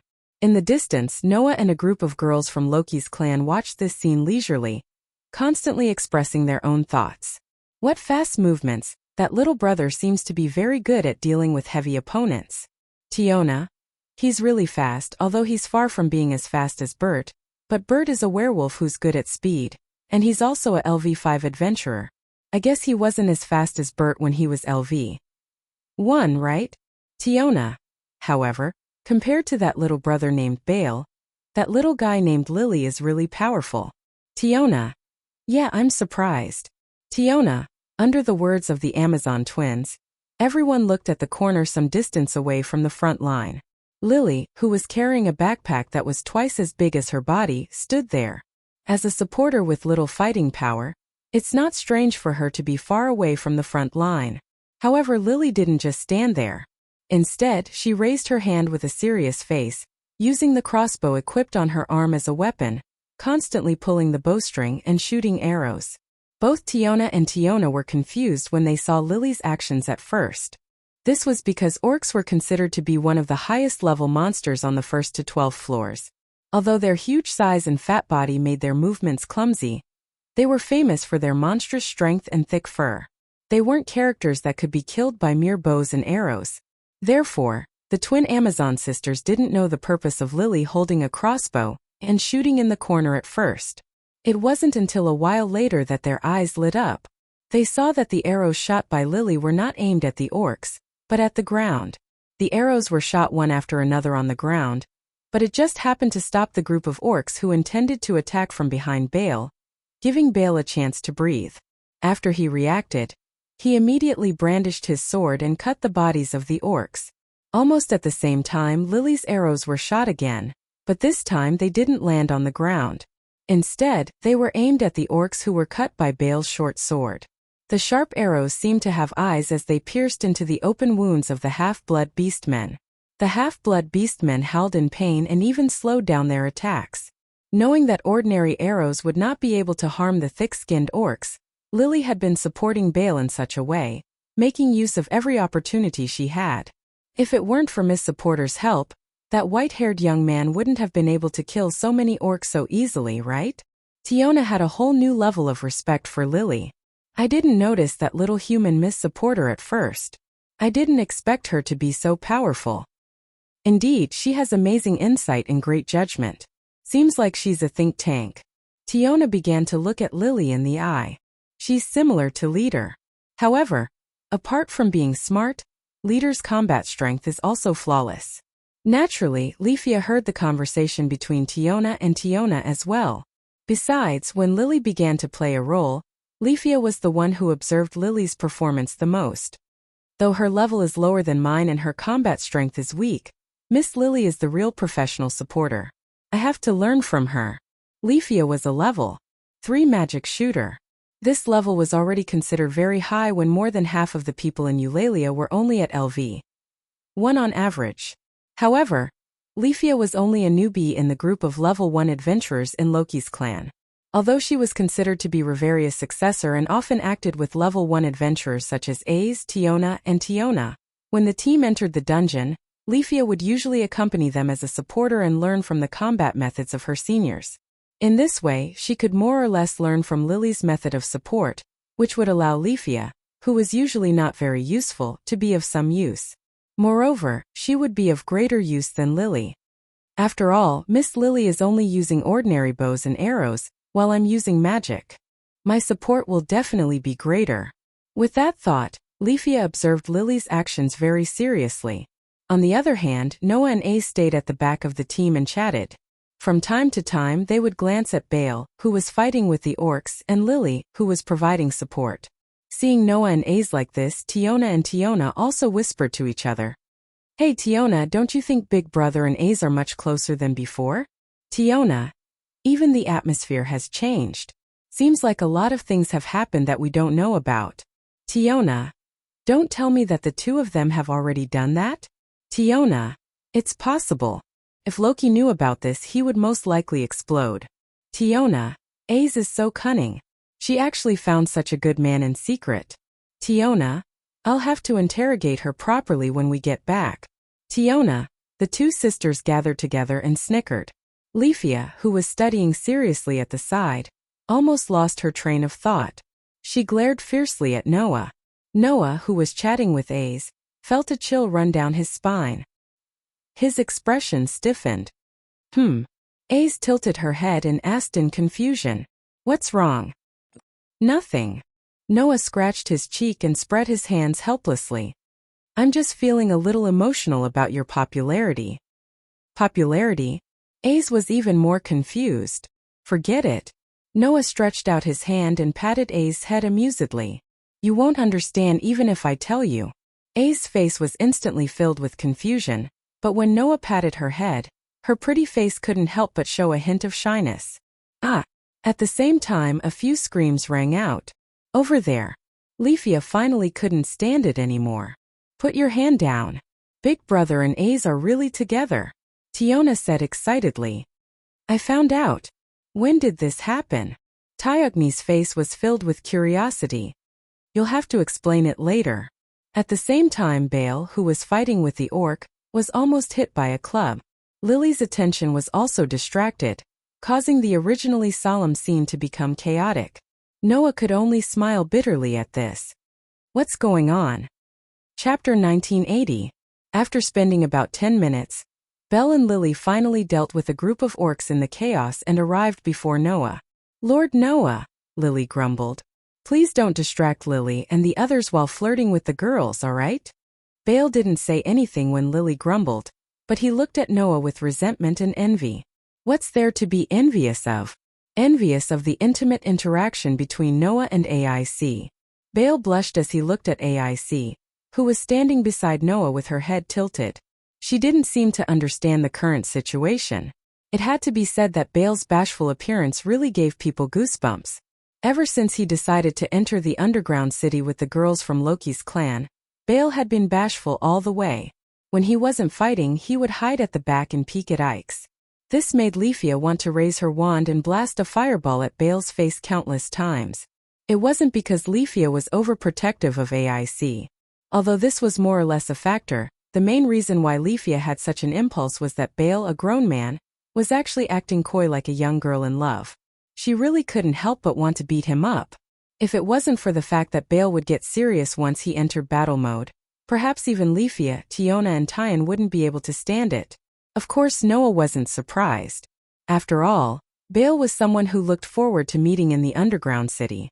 Undoubtedly, Bale was a new adventurer who had just received a favor and wanted to go to the lower floors of the underground city to flirt with girls. Now Bale was undoubtedly much better. That was why Noah just smiled. Looking at Noah's amused expression, Tiona and Tiona snickered, while Rafia puffed up her cheeks and sulked. Only Ace still didn't understand what was going on. There was a question mark hanging over her head. "Alright, let's stop joking around." Lily sighed and then became serious. "So then, Sir Noah, can you tell Lily what you plan to do next?" Bale also focused his attention. If it were any other day, Bale and Lily would start exploring this floor, killing monsters, earning magic stones, and working hard for a day. But today, since Noah was leading the team, he definitely didn't want to spend time on the 12th floor. Bale and Lily were already prepared, ready to enter the lower floors. In fact, Noah wasn't here to watch Bale and Lily earn magic stones steadily. Since the Loki's family members intend to head to the 18th floor, let's set that as our goal. Sure enough, Noah immediately said something shocking. But starting from the 13th floor, all the way to the 18th floor, you'll be responsible for defeating all the monsters along the way. Bale. What? Lily was taken aback. Me alone. Bale was also shocked. Not to mention Lily and Bale, even AIC and the others were stunned and looked at each other. Little brother, isn't this a bit too much? Tiona couldn't help but ask. Your junior is only LV 1. It's already very dangerous for him to enter the 13th floor. It's simply impossible for him to attack from the 13th floor to the 18th floor alone. Yeah, Tyan nodded. If you want to attack all the way to the 18th floor, you should at least form a LV 2 team of 3 to guarantee success. Otherwise it's too dangerous. Although AIC and Leafia didn't say anything, they seemed to have the same opinion. In this regard, Noah just smiled. Don't worry, since I said so, I naturally have my own ideas. Let's go to the 13th floor first. Hearing this, the girls who knew that Noah had many magical means began to be curious. This time, what kind of means will Noah show? Is this the 13th floor? Bale gripped his dagger tightly as he scanned his surroundings. This is a completely different floor from the foggy 12th floor. If the 12th floor is described as a white space, then the 13th floor is a black space. This is like the inside of a cave. The space is extremely dark. Rocks stand up around. The walls, floor, and ceiling are all dark rock plates, with some moist air floating around. An almost bottomless passage extends to the front. The road has no curves, but there is no end to it at all, as if it can lead people to hell. In addition, in the corners of the walls, there are caves-like wells leading to the bottom, which look like traps. Those vertical caves can actually lead to the next floor. In the middle level, there are many caves like this. Therefore, for those skilled adventurers, using these caves to directly ignore the monsters wreaking havoc in the floors, they can rush to the next floor with the fastest speed. For adventurers who had just reached the middle level of the dungeon, it was a well-deserved trap. Because these caves can only go down but not up. Unless one can fly or have some means of leaping on roofs and walls. Otherwise, once one falls down, one will be surrounded by the monsters of the 14th floor before even finishing the 13th floor. That is definitely a narrow escape. In addition, from this floor onwards, the monsters will begin to have some special abilities, such as a monster called the Hellhound that can spit out scorching flames to attack from a distance. The frequency of monsters appearing is also much higher than the upper level. There will be dozens of monsters swarming out at the same time. If one is not vigilant, only death will await.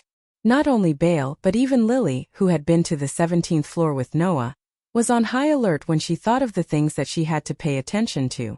Compared to Bale and Lily, Noah, Aze, Tiona, Tyagni, and even Leafia look relaxed, not taking the dangers of this floor seriously. Under such circumstances, Noah takes a step forward and raises his hand. Clank! A dazzling light flashed, causing everyone present to subconsciously close their eyes. After the flash of light dimmed, everyone opened their eyes again, and the scene that appeared in front of them stunned them, because one of Noah's arms is actually covered by a ferocious crimson hand that looks like a dragon's claw, imprinted in everyone's eyes. What's that? Everyone was puzzled. However, without giving them too much time to be puzzled, Noah grasped the hand tightly. Boost! A clear but deep voice sounded, causing the jade on the back of the hand to flash, giving everyone a fright. Noah, on the other hand, turned his head and looked ahead. Bale, stop daydreaming. Get ready for battle. Huh? Bale let out a sound of disbelief, and then he finally noticed. In front of him, black hellhounds with a pitch-black luster slowly walked out of the shadows, looking over with ruthless and ferocious eyes. Hellhounds. Bale's voice began to change. That's right, those are the monsters that appeared from the 13th floor onwards, the hellhounds that can spit out scorching flames. Aze, Tiona, Tyagni, and Leafia all placed their hands on their weapons when they saw the hellhounds lined up in a row with red flames rising and falling from their mouths. However, at this moment, Noah pressed his hand that was equipped with the ferocious hand on Bale's shoulder. Transfer. Bale felt it when he heard this voice. He felt a powerful force surging out of his body. This. Bale was stunned. In response, Noah just pushed Bale forward. Go. Bale reacted when he heard this, and his eyes suddenly focused. Bang! In the next moment, Bale stomped on the ground and shot toward the group of hellhounds at an astonishing speed. His speed had long surpassed that of a LV-1 adventurer. Chapter 1981. At this moment, not only Lily, but even the girls from Loki's clan were stunned. Whoosh! Bale shot towards a Cerberus at a speed that caused the entire cavern to reverberate with faint sonic booms. The Cerberus was still trying to suppress the flames in its mouth. Before it could react, Bale's dagger had already slashed across. Slash! The crisp sound of flesh being torn apart sounded. The sharp dagger cut through the Cerberus's neck, cut through the tough flesh, and came out from the back of the Cerberus' neck without any obstruction. Slap! The Cerberus head fell to the ground, rolled a few times, and scattered into a pile of ashes. Bale, who was still in the posture of wielding his dagger, was stunned. Lily, who was about to raise her crossbow to support, was stunned. Ace was stunned. Even the three girls, Tyone and Leafia, were stunned, and their eyes widened slightly. Noah was the only one who spoke calmly. Don't be in a daze. Continue to kill. Yes, Bale couldn't care less. His figure turned into a gust of wind, and he rushed toward the Cerberus. Slash! Slash! Slash! Chaotic tearing sounds echoed in the dark and damp cave, sounding rhythmically. Every time the sound sounded, a burst of red blood would splash into the sky, and a Cerberus corpse would fall to the ground. Undoubtedly, even LV. Two adventurers had to be wary of the middle-level monsters, but at this moment a LV. One adventurer killed them one by one as if they were vegetables. In less than 10 seconds, more than a dozen Cerberus fell to the ground. Blood stained the ground, and the cave returned to silence. Bale, who was standing in the middle of a pile of Cerberus corpses, stared blankly at the Cerberus corpses, and he was at a loss. Did I do this? Not to mention Bale, even the group of level 1 adventurers doubted their eyes. It wasn't difficult for Ace, Tyone, and Tyone to kill a group of level 13 Cerberus as if they were vegetables. If he wanted to do the same thing, it would be a piece of cake. However, if it was a LV. One adventurer, it would be different. Even a LV. Two can't be that straightforward, right? Tyone muttered. What's going on? In the next second, everyone turned their heads and focused their gazes on Noah. No. To be more precise, it was concentrated on the ferocious crimson gauntlet on Noah's arm. At this moment, even a fool could understand. The reason why Bale had suddenly become so strong was all because of the gauntlet. Under the gaze of everyone present, Noah smiled slightly and raised his arm equipped with the gauntlet in front of him. It's called Red Dragon Emperor's Boosted Gear.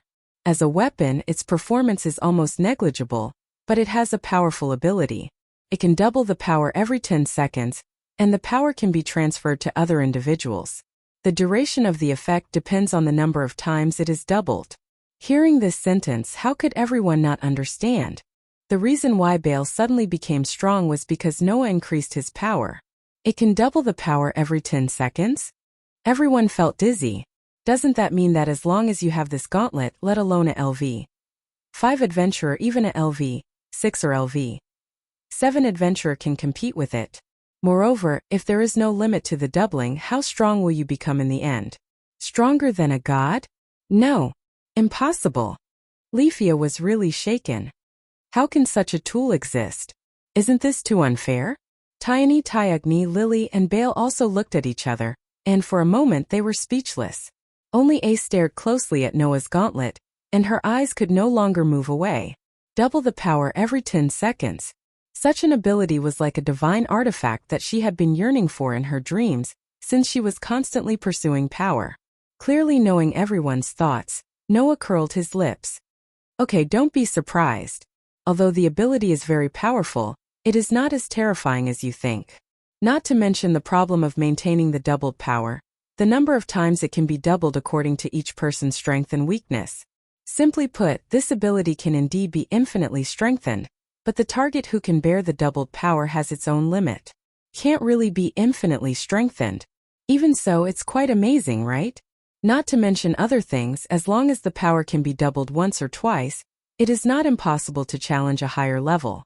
Isn't this enough to surprise people? As if seeing through everyone's thoughts, Noah suddenly smiled. Yes, even if there is a limit to the strengthening, this ability can easily allow people to challenge a higher level, and challenging a higher level is a great achievement. When Noah said this, everyone suddenly quivered. Yes, challenging a higher level is a great achievement. Then doesn't that mean? Lily's voice trembled a little. As long as you have this power, then anyone can level up? It varies from person to person, right? If the possibility is too small, you can't level up, right? Noah shrugged and looked at Belle, who was stunned there. However, with this ability, it won't be a problem for you to attack all the way to the 18th floor. However, you LV. 1 attack the 18th floor alone. If you still can't level up, then even I won't believe it. Level up. Belle was stunned. Me? Level up? Don't doubt it, it's you, Noah said in a bad mood. If it's not to help you level up, why do you think I'm here? Belle was at a loss. I can level up too? This huge meat pie fell just like that, and it really knocked Belle out. At this time, the rest of the people also reacted. Too amazing. Tiona abruptly threw her arms around Noah, giggling and jumping up and down as she yelled, "Please be sure to help me too. I want to level up too. I want to level up too." Tiona could not help but hug Noah's other arm, squeezing her full upper body directly on it, and was a little excited. I've been stuck at LV 5 for a long time, and I've long wanted to level up to LV 6.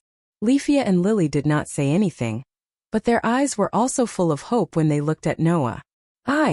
AIC directly raised her hand and stared straight at Noah. I want to. Noah almost spurted out a mouthful of blood. What do you mean by I want to? Please don't say it so easily misunderstood. At that moment, Noah let out a bitter laugh. Ace, Tiona, and Tiona are all level 1 adventurers above level 5. If they want to level up, it's almost impossible for them to do so without challenging the floor master. Not to mention Ace is level 6. If they want to level up, they have to accumulate a lot of EXP. Only Leafia and Lily have it easier, but it can't be done without a plan. Today, I've only prepared a plan for Bale's level up, so we'll talk about you guys later. Sigh. Tiona said in dissatisfaction. Why is it like this? Tyagni, Leafia, and Lily were also disappointed. AIC looked even more dejected, as if she could cry at any time, which made her look very pitiful. Only Belle looked flattered and did not know what to do at all. Alright, don't look like your parents are dead. You're all envied in the eyes of others, and you still want others to take care of you? Noah only felt at a loss of whether to laugh or cry. Besides, it's not like there's no chance, we'll talk about it later. Hearing this, everyone regained some of their spirits. They looked like children who would be dejected if they did not have candy, but happy if they had candy. It was laughable. All in all, today is your special day, Belle. Noah patted Belle's shoulder. I've already spent so much effort to help you conquer, don't let me down, okay? Hearing this, Belle opened his mouth but did not say a word. He just nodded his head heavily. I know, leader, I won't let you down. Noah smiled. Alright, let's hurry. Noah looked around at everyone. Let's try to reach the 18th floor before dark. Everyone nodded in agreement. Chapter 1982. Just like what Noah had said, the next floor was Bale's. Undoubtedly, the middle floor from the 13th floor was not a floor that a LV-1 adventurer could enter at will, but in the end it became Bale's slaughterhouse. No matter what kind of monsters appeared, Noah, Ace, Tiona, Ty and Leafia, and even Lily just stayed behind and did not make a move from beginning to end, allowing Bale to rush through like a thunderstorm and leisurely follow him. When a monster appeared, Noah would directly activate the ability of the Red Dragon Emperor's boosted gear, multiplying Bale's strength to the limit. Then Bale would directly rush over and continue to fight, cutting down the monsters one by one. He would absorb the experience points that were too large for a LV. One adventurer at a speed that was close to the limit. The middle floor was originally different from the upper floor. The frequency of monsters appearing was extremely high. Therefore, Bale almost did not stop to rest and was constantly fighting. Even if his stamina was exhausted, he would immediately drink a bottle of stamina recovery elixir and continue to rush forward. Originally, recovery items like elixirs were only used as a last resort. Using elixirs to increase the speed of leveling like Bale was simply too extravagant. At least Lily, who had suffered for almost half of her life because of money, was distressed by such a wasteful way of spending money, and she almost cried. Those were elixirs. Even the lowest grade of stamina recovery elixir required 500 Varus worth of items. Normally, a family would only need 100 Varus to eat a full meal. These 500 Varus worth of stamina recovery elixirs would be consumed bottle by bottle. Even if one bottle was consumed every half an hour and maintained for 4 to 5 hours, that would still consume 2 to 3,000 Varus. Normally, they would be used to save lives, but now they were being squandered like this. It was too distressing. These were the lowest grade elixirs, and higher grade elixirs were many times more expensive. Now, the elixir that Bale was drinking was a bottle of 8,000 Varus worth. Drinking a bottle every half an hour, it was simply intolerable. After all, in the past, Bale and Lily would only earn 40 to 50,000 Varus after spending a day on the 12th floor. Normally, they wouldn't be willing to spend that much on high-grade elixirs. This time, if she didn't know that Noah would lead the team to the lower floors, Lily wouldn't have bought it. In the end, he bought it and squandered it like this. It was really not worth it. Of course, Lily didn't know that if money could be used to create a high-level adventurer, there would definitely be many spawns willing to pay the price. Therefore, when Lily was feeling distressed, the girls of Loki's clan were full of envy. It would have been great if I could have had such treatment when I was at LV1. That was the unanimous thought in the minds of the Loki girls. Under such circumstances, the young ladies of Loki's clan began to deeply realize how blissful it was to have the protection of a deity like Noah. If all of Loki's spawn used this method to level up, then within a month, Olali would only have one strongest spawn instead of two.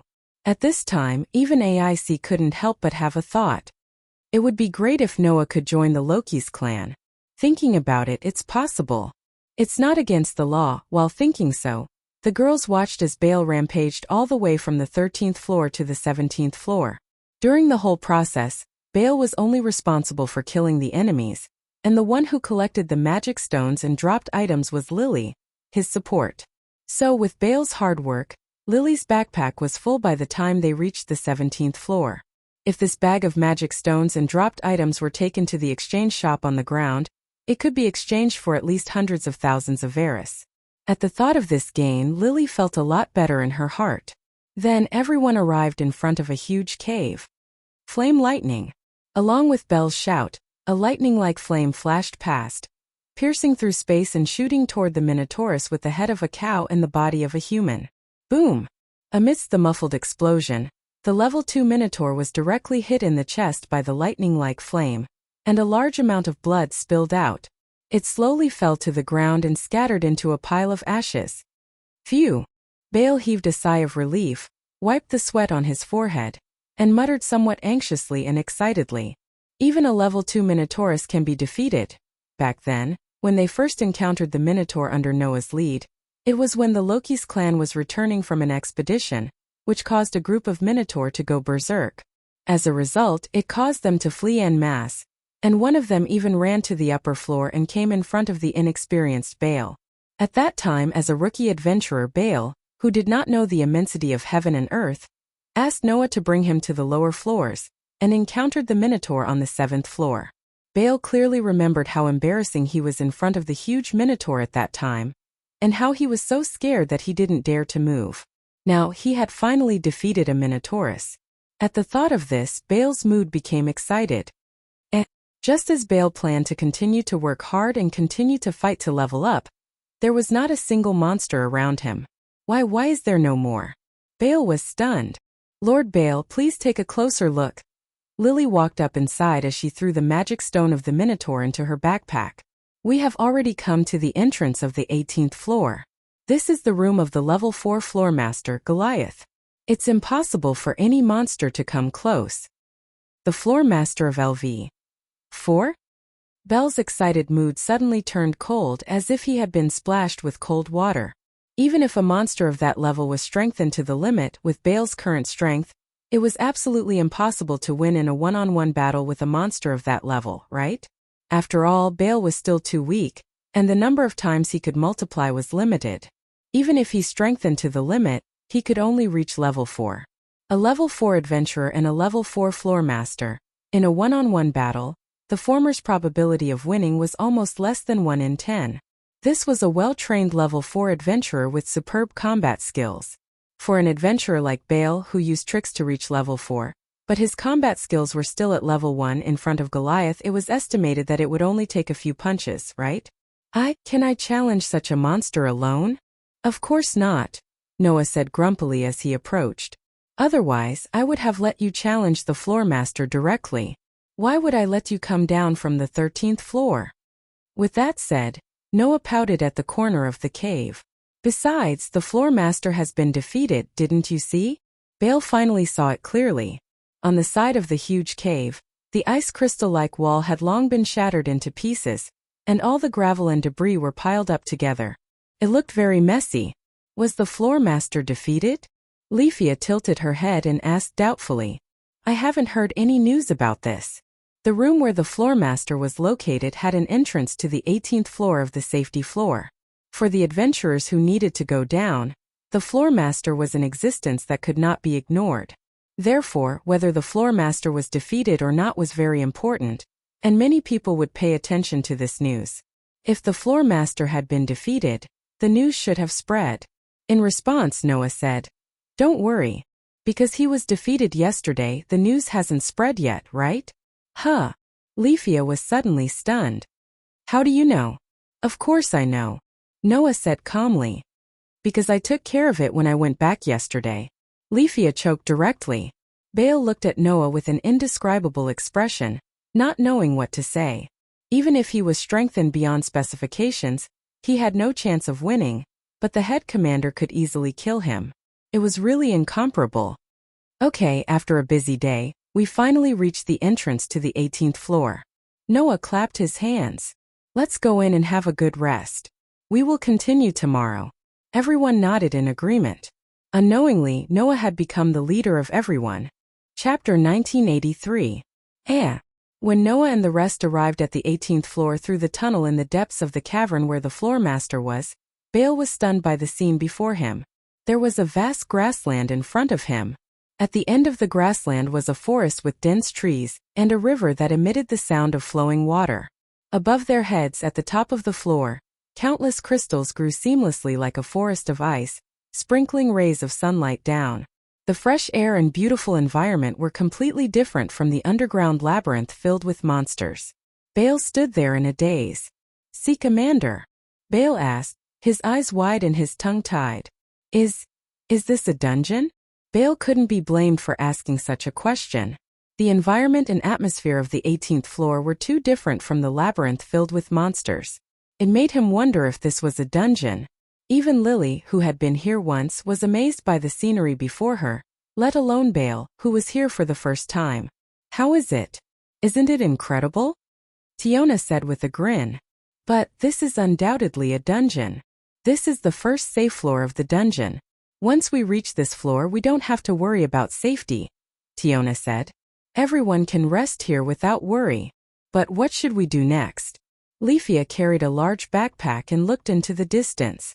The elf girl who stood on her tiptoes was as beautiful as a painting. Bale couldn't help but stare at her for a few seconds. Are we going to the town? Town? Bale was dumbfounded. There's a town here? That's right, there's a town here, Lily said through gritted teeth. It's a hateful vampire town. Lily's words startled the girls. Then they understood what she meant and laughed secretly. Vampire town? Only Bale, the honest and kind-hearted young man, took those words seriously. His face turned green in an instant. How cowardly are you? All right, don't take Lily's angry words seriously, Noah said helplessly. There's a town here, but if you don't have enough money, don't go. Even if you have enough money, you'd better be prepared to be cheated. The adventurers stationed in the town know that there's no supply in the dungeon. They're desperate to earn money. It's not a pleasant place for anyone. But little brother, shouldn't you make a trip to the town and sell your magic stones and loot? Tiona pointed at Lily's backpack that was filled to the brim. If you don't empty your backpack, you won't be able to continue exploring. It was not Noah who reacted to this sentence but Lily. Absolutely not. Lily shook her head vehemently. If you sell your stuff here, you'll definitely be cheated. Everyone was sweating profusely when they saw Lily's strong resistance. Bale weakly raised his hand and said, Is it that serious? Lord Bale, you don't know how overboard the adventurers here are. Lily glared at Bale like an enraged little wolf dog. If this bag of magic stones and loot were sold on the surface, it would be worth at least a few 100,000 Varus. If you sell it here, it won't even be half of the price on the surface. Is it that overboard? Bale was frightened. But if you don't sell it, there won't be any profit in the future? Tiona pointed out the main point. Our backpacks are full. If we don't sell them here, no matter how many monsters we kill later on, you can only leave the magic stones and loot by the roadside for others to pick up. Is that okay? Besides, you used up a lot of spiritual potions before this, right? Leafia added. If we don't buy some here, it'll be troublesome if we don't have enough later on. Lily was on the verge of tears. She grabbed Noah's hand and complained pitifully. In other words, Lily will be cheated again? Lord Noah, please save Lily. Isn't it just being cheated? Noah didn't know whether to laugh or cry. We're not short of money. If it's a few 100,000 Varus, we can still afford it, right? However, Lily retorted. That's not it. Other than the basic operating expenses, our clan tribe is completely broke. Huh. Noah was stunned. How can that be? Where did the money from selling the property of Apollo's clan go? It's all gone. Lily sighed. How do you think Lord Bale's magic was discovered? It was all done with money. Grimoire. It was a compulsory learning book for magic. Simply put, it was a precious item that could allow people with a mana bar to learn magic after reading it. Even if they didn't have a mana bar, it could still increase their mana bar. It was an item book that could only be written by people who had raised the two extremely rare development abilities of magic and mystery to the limit. Its price, even the lowest asking price, was the same as the first-tier equipment of Hephaestus's clan. When it was high, it could even be several times more. One must know that the first-tier equipment of Hephaestus's clan had a terrifying price of more than 10 million Varus. Therefore, the lowest asking price of a grimoire was tens of millions of Varus. When it was high, it could even be close to 100 million. It was so expensive that any clan would vomit blood. However, its effect was indeed worthy of the asking price. After all, it was an item that could allow people to discover magic and even increase their mana bar. Of course, it couldn't allow people to have a fourth mana bar.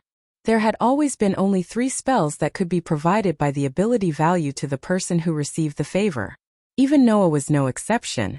But even so, if there were less than 3 mana bars, or if there was still a mana bar that hadn't been discovered, using this grimoire was equivalent to directly learning a spell or increasing the number of spells that could be learned. Just this alone was enough to show the preciousness of the grimoire. And most of the wealth from Apollo's clan was spent on it. Because Bale had always wanted to learn magic, and there was a lot of money in the clan, Hestia was merciful and spent a lot of money to buy it from an acquaintance god, for Bale to use. That was how Bale's magic was discovered. In addition, Lady Hestia also bought some magic swords and left them with Lily, so that Lily could use them in an emergency. Lily lowered her voice as if she didn't want the girls of Loki's clan to know the trump card here. In addition, Lady Hestia likes to read very much, so she used all the remaining money to buy some expensive books. She spent all the savings of the clan. The asking price of a grimoire was at least tens of millions of Varus. Moreover, this item was a one-time use item. After it was used, it would lose its effect and couldn't be used again. Otherwise, it would definitely be a terrifying sky-high price of hundreds of millions of Varus. The market price of a magic sword was at least 1 million Varus. In order to save their lives in an emergency, Hestia went on a shopping spree and bought a total of 11 magic swords, spending another tens of millions of Varus. In addition to that, she also bought a lot of books that were her favorite. The clan savings were all spent in an instant, leaving only the money that Bale and Lily had earned in the past month. Some of it was used to pay for the clan's living expenses, and only a few 100,000 Varus was left, which could be used to repair equipment and prepare items. Therefore Noah understood. In other words, Noah said uncertainly, "Are we very poor now?" "That depends on Lord Noah's harvest in the deeper regions in the past month," Lily said with a fake smile. "But yesterday, Lord Noah said that he only cared about getting lost in the past month and didn't gain much at all. He only earned a few 100,000 Varus, right?" Noah was speechless. A few 100,000 Varus in a month? Those were the spoils of war that Noah had gotten from killing some monsters blocking his way on his way back yesterday. In fact, Noah didn't earn a single cent in the past month. In addition, the treasury was no longer there. Noah was no longer that tall, rich, and handsome guy who didn't need to worry about money. And so Noah understood. I should earn money to support the family. Chapter 1984. The 18-story town was built on a cliff that was more than 200 meters high. It was a simple town built on the terrain of crystals and rock walls. As soon as they entered the town, Noah and the others saw tents, wooden huts, and many shops like stalls. Only adventurers would come here. And almost all of them were Level 2 adventurers. Without this level of strength, it was impossible to pass through the middle of the 13th to 17th floor and reach this safe floor. Therefore, there was only a sparse group of people on the street, and all of them were fully armed, filling the air with an austere atmosphere. Feeling the atmosphere in the air, Bell, a new Level 1 adventurer, almost subconsciously lowered his head. He almost pressed the words, "I'm a newbie, don't hit me," on his forehead. His cowering appearance really made him look like a frightened rabbit. Lily, on the other hand, was bargaining with the shop owner in the town's money exchange shop with a crisp voice. It was a pity that the shopkeeper had been picking his ears with an arrogant look, which made Lily so angry that her face turned red. Under such circumstances, Noah couldn't help but laugh while looking at AIC next to him. "What are you going to do next?" "Stay here," AIC answered truthfully. "For the next week we'll stay here." In a word, the plan of the girls of Loki's clan was clear. They were going to use the 18th floor as a stronghold, go deep into the underground city, and earn money in the deeper areas. "We have camping equipment," Tiona said proudly.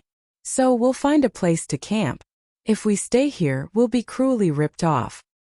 As for food, we'll also be preparing to collect fruits and wild vegetables in the underground city and cook them," Tiona added. "After all, we're here to make money, and we can't be ripped off in this town. Undoubtedly, you're Level 1 adventurers, and you're living so miserably?" Noah rolled his eyes, but he understood.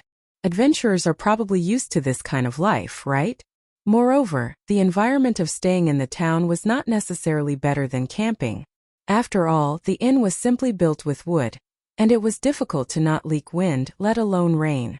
Staying in such an inn was uncomfortable, and one would be ripped off, so no one wanted to stay there. Therefore, camping in the wild was absolutely necessary. "What's your plan, Mr. Noah?" Rifaya asked politely. "Are you also planning to camp outside?" "I was planning to go back on the same day." Noah stroked his chin and looked at Bale, who was timidly following behind them but couldn't help but look around. He then looked at Lily, who was still desperately bargaining with the shop owner. Noah shrugged as if he had given up. "However, it's almost dark now. If we return to the surface, it will probably be dawn already. It's better to rest for the night." "That's great," Tiona said in a jubilant voice. "I have so many things to ask you. This might be a good opportunity to dig out all your secrets, young man. Let's have a good chat tonight." Tiona also looked straight at Noah and revealed a beautiful smile. "If you agree, there will be 4 great beauties to sleep with you tonight." Noah almost vomited blood. "Sleep with me?" Rifaya blushed, and even her voice was out of tune. Don't tell me that includes me? Isn't that obvious?" Tyagni said in a mocking tone. "We only brought 1 tent, right? Young man, you didn't bring a tent, so we can all sleep together tonight." Tiona hugged AIC's arm. "AIC, you're happy too, right?"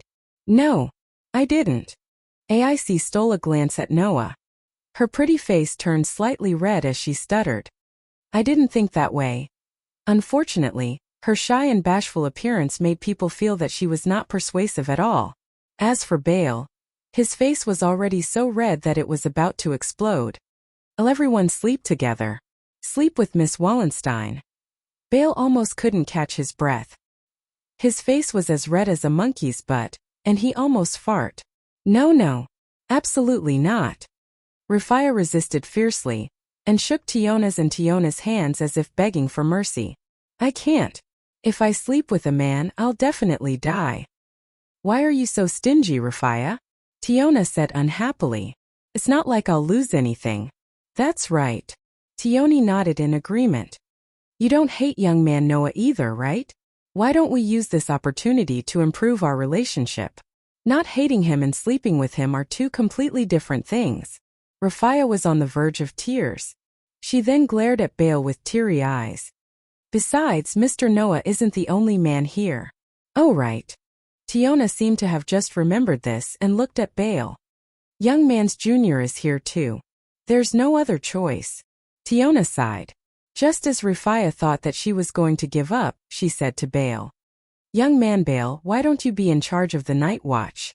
Night watch? Bale opened his mouth and tears streamed down his face. They were all men, but their leader was being fought over to sleep with others, while he was being assigned to the night watch. Indeed, there was a difference between men. Even in the dungeon, one had to be powerful to be able to have a chance encounter. Bale started to have this seemingly correct but unorthodox idea in his heart.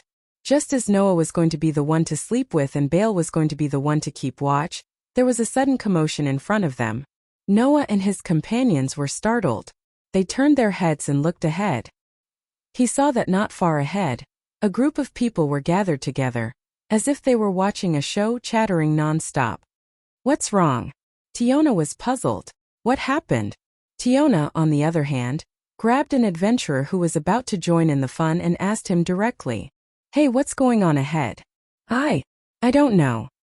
The adventurer seemed to be a little angry that he was suddenly caught. When he saw that it was a level 1 adventurer from Loki's clan, the corners of his mouth twitched and he answered honestly, I heard that there was a conflict between two clans." "In other words, there's a fight ahead?" Tiona was curious. "Let's go take a look." Tiona grabbed Tiona and Rufia's hands and ran forward quickly. "Leader?" Bale asked hesitantly. "What should we do?" Noah didn't answer.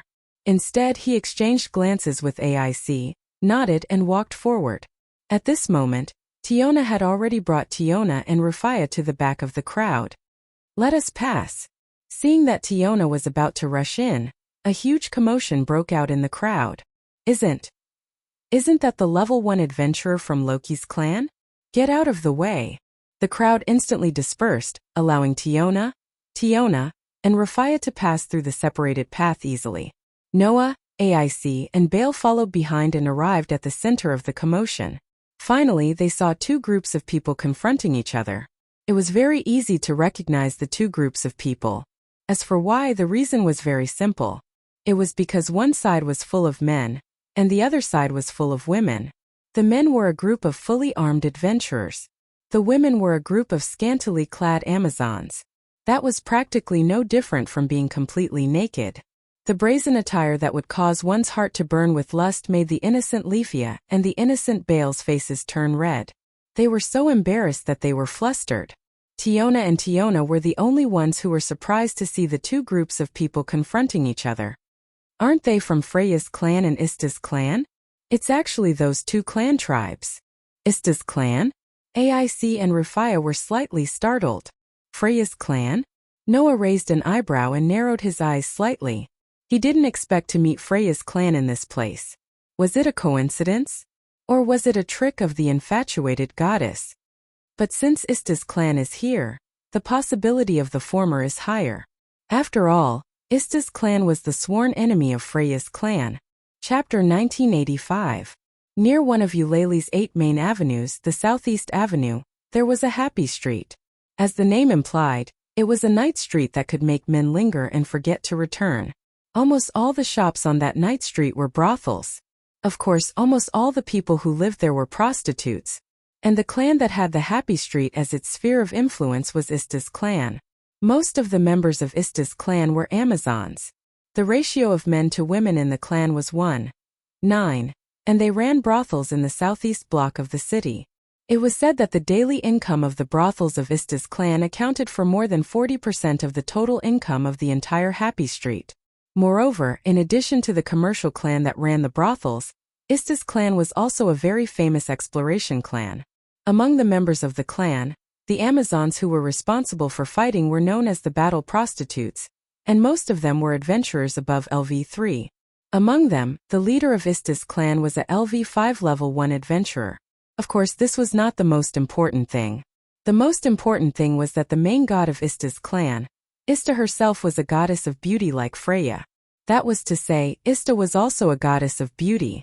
She had the natural ability to charm men and women alike. She was a beautiful goddess who would be captivated by her beauty. However, as a goddess of beauty, Ista had always been against Freya. There was no other reason other than the fact that Freya's clan was one of the two most powerful clans of Eulalie. Freya was also a beauty goddess, and her clan was known to be powerful. Although Ista's clan was also one of the top clans in Eulalia and was much stronger than Apollo's clan, they were still far behind Freya's clan. Among Ista's clan, the highest level leader was only LV5, while Freya's clan had the only LV7 adventurer. This fact showed the difference between the two. Not to mention, in Freya's family there were several LV6 adventurers, not to mention LV5 adventurers. In terms of power, Freya's clan was above Ista's clan. The main god, Freya, lived at the top of the Tower of Babel, symbolizing the peak of Eulalie. In terms of strength, Ista's clan was far inferior to Freya's clan. Therefore, Ista was jealous of Freya and had been targeting Freya all the time. She had been thinking of ways to bring Freya down all the time. In view of this, the relationship between Freya's clan and Ista's clan was almost absolutely hostile. There was almost no clan in Eulalie that did not know about it. The members of the two clans actually met here? Looks like there will be a fierce fight today. Go ahead, go ahead. It's best if you destroy my stall as well. Then, I can take the opportunity to extort some money from you. Haha, you're right. The adventurers around the two clans who were confronting each other were all jeering, as if they wanted to see the world in chaos. Seeing the surrounding adventurers jeering among Ista's clan, an Amazon with a strong sense of presence snorted coldly. With this cold snort, all the surrounding adventurers suddenly shut their mouths. Seeing this scene in the crowd, Noah raised his eyebrows and whispered softly. It seems that the Amazon in Ista's clan is not an ordinary person. As soon as Noah's whisper sounded, Tiona turned around and said to Noah, "Little brother, don't you know Aisha Belka?" Aisha Belka? Noah thought for a while, then shook his head. Among Ista's clan, I only heard some rumors about the LV5 leader, but I haven't heard of Aisha Belka. Aisha Belka is very famous, Tiona began to explain. She is the leader of the battle prostitutes in Ista's family. Although she is only LV3, it is said that she is close to LV4. Among the Ista's family, where LV3 battle prostitutes are the main fighting force, there is no doubt that she is the top figure. The gods gave her the title Ligia. Ligia? Noah cast his gaze on Aisha Belka. Looking at the heroic aura exuding from her tall and slim figure, he couldn't help but smile. She does have the temperament of a heroine. Little brother, do you like Aisha? Tiona said with some anger. But it's also true. Although Aisha is only LV3 in Amazon, she is more famous than us. After all, Aisha has already tasted men, but we don't even have a man. Tiona pouted. In Amazon, we can only be regarded as little girls. We can't compare to Aisha at all. Listening to Tiona and Tiona talking about men all the time, Rufia and Belle only blushed. Even AIC was a little embarrassed. Noah was also speechless. At the same time, he once again recognized the openness of the Amazon. If it was another race, if the women in the race were known for tasting all kinds of men, their reputation would definitely be so bad that it couldn't get any worse. However, in Amazon, people who have not tasted the opposite sex would be regarded as children who have not yet grown up. This was the difference in racial perception. Therefore, among Ista's clan, the battle prostitutes were basically Amazon. There were very few prostitutes of other races. At this time in the field, the dispute between the two clans also reached its peak. Ista's clan, don't go too far. In Freya's clan, The leader of the male adventurers roared angrily. Do you really want to start a war with us? Hearing this, the battle prostitutes of Ista's clan did not take it seriously at all. They just sneered there. But their posture was extremely provocative, which made the surrounding male adventurers breathe a little faster. Aisha, on the other hand, glanced at Freya's family members and said in an orderly manner, It's useless to say this to me.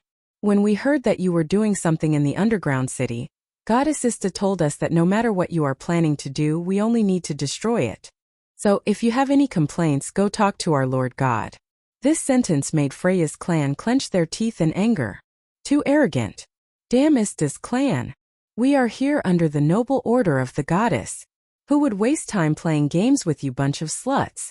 Freya's clan adventurers yelled while glaring at the group of sluts in front of them. In response, the sluts just laughed coquettishly. Their laughter was so seductive that it made people's stomach tighten involuntarily. However, in the next moment, a guy came out from Ista's clan, who made the men who were looking at the sluts with obscene eyes feel cold. Aisha, why are you talking so much nonsense with them? Accompanied by such an unpleasant and ear-piercing sound, a huge object approached. It was a man who was more than 2 meters tall. He wore red and black clothes that were similar to hunting equipment. He had short brown arms and legs, but his body was as sturdy as a burly man. His limbs were extremely uncoordinated with his body. Not only was his body uncoordinated, but his appearance was even more hideous. Short black hair, restless eyeballs and a horizontally cracked mouth. That face was just like a toad's. Monster. The men's faces turned green, and they were all scared witless. In response, Weirdo Toad laughed out loud. Croak, croak, croak, croak. Did you see that? Aisha. These men are all crying because of my beauty. As he said this, the monster glanced at the men around him with brutal eyes. I'm in a good mood today. You're in luck. I'll pick a few later and have some fun with you tonight. At this moment, all the men felt like they were prey targeted by a monster. Their faces were twisted, and their legs were trembling. However, as the toad monster swept its hunter-like gaze across the male toads, it suddenly saw a person. In the crowd, there was a blonde swordswoman wearing light clothes and a thin sword at her waist. It was Aisha. The toad monster's laughter stopped abruptly. No. Tiona and Tiona thought of something and exclaimed at the same time. Aisha, be careful. Almost at the same time, a violent roar resounded. Aisha Wallenstein. Chapter 1986. AIC Wallenstein. Accompanied by a demon-like roar, a strange toad-like creature from Ista's clan stomped on the ground and dashed toward AIC at a speed that didn't match its huge size. The instant the roar rang out, AIC's body had already tensed up. Looking at the meteorite-like giant figure shooting over, a tinge of astonishment flashed across her eyes. However, immediately after, like a nimble butterfly, the tip of her foot pushed off the ground and her body retreated with lightning speed. Whoosh! Along with a sharp piercing sound, the gigantic figure arrived at the same instant as retreated and heavily smashed into the ground like a meteor. Boom! A loud sound like an explosion rang out. The sudden heavy blow shattered the ground, stirring up a violent shockwave and flying sand. Oh! The onlookers who were closer to the scene were immediately affected. They were drowned by the violent impact and flying sand in a burst of sorrowful cries. One by one, they were bounced off like rubber balls and smashed into the surrounding stalls and buildings. The whole scene suddenly became completely chaotic. Run! Run! That monster has gone crazy. Run now! The surrounding adventurers all acted as if they had encountered an extremely terrifying monster. They fled in all directions with tears and snot in their eyes, scattering like birds and beasts. Only Tiona and Tiorn scurried away almost immediately and hid to the side. Noah also scurried away. However, unlike Tiona and Tiorn, Noah hugged Leafia with one hand and grabbed Bale's collar with the other, appearing beside the Amazon sisters in a flash. Leafia, who only reacted at this moment, realized that she was in Noah's arms. Her pretty face turned completely red. We're saved. Bale sat on the ground with a pale face and a look of lingering fear. Sir Noah! Lord Bale! Lily ran over from afar at this moment with an anxious expression on her face. Are the two of you all right? I'm fine, Lily. Bale replied subconsciously. Then he seemed to have thought of something. He quickly looked around and spoke anxiously. Where's Miss Wallenstein? Is she all right? Noah did not answer Belle's question. He did not seem to notice the blushing elf girl in his arms who looked as though she was about to faint. He lifted his eyes and looked ahead. Over there, in the crater created by the explosion, the toad monster's face was contorted. His face was filled with hatred and resentment as he stared at the other side. Facing Weirdo Toad's hateful and resentful gaze, AIC put one hand on the scabbard at her waist and frowned her pretty eyebrows slightly. Obviously, AIC didn't expect that Weirdo Toad to suddenly attack her. On the other hand, Tiona and Tiorn seemed to have expected this scene. That toad girl is still holding a grudge against AIC. What an unsalvageable ugly monster. Tiona and Tiona's voices were filled with dishness. As for Noah, he looked at Weirdo Toad who was glaring at AIC and recalled the information he received. As mentioned earlier, Noah only knew the leader of Ista's spawn tribe. The big guy in front of him was the leader of Ista's spawn tribe. She was a level 1 adventurer of Ista's spawn tribe, a level 5 whore Frini Jamil. Her title was Man Killer.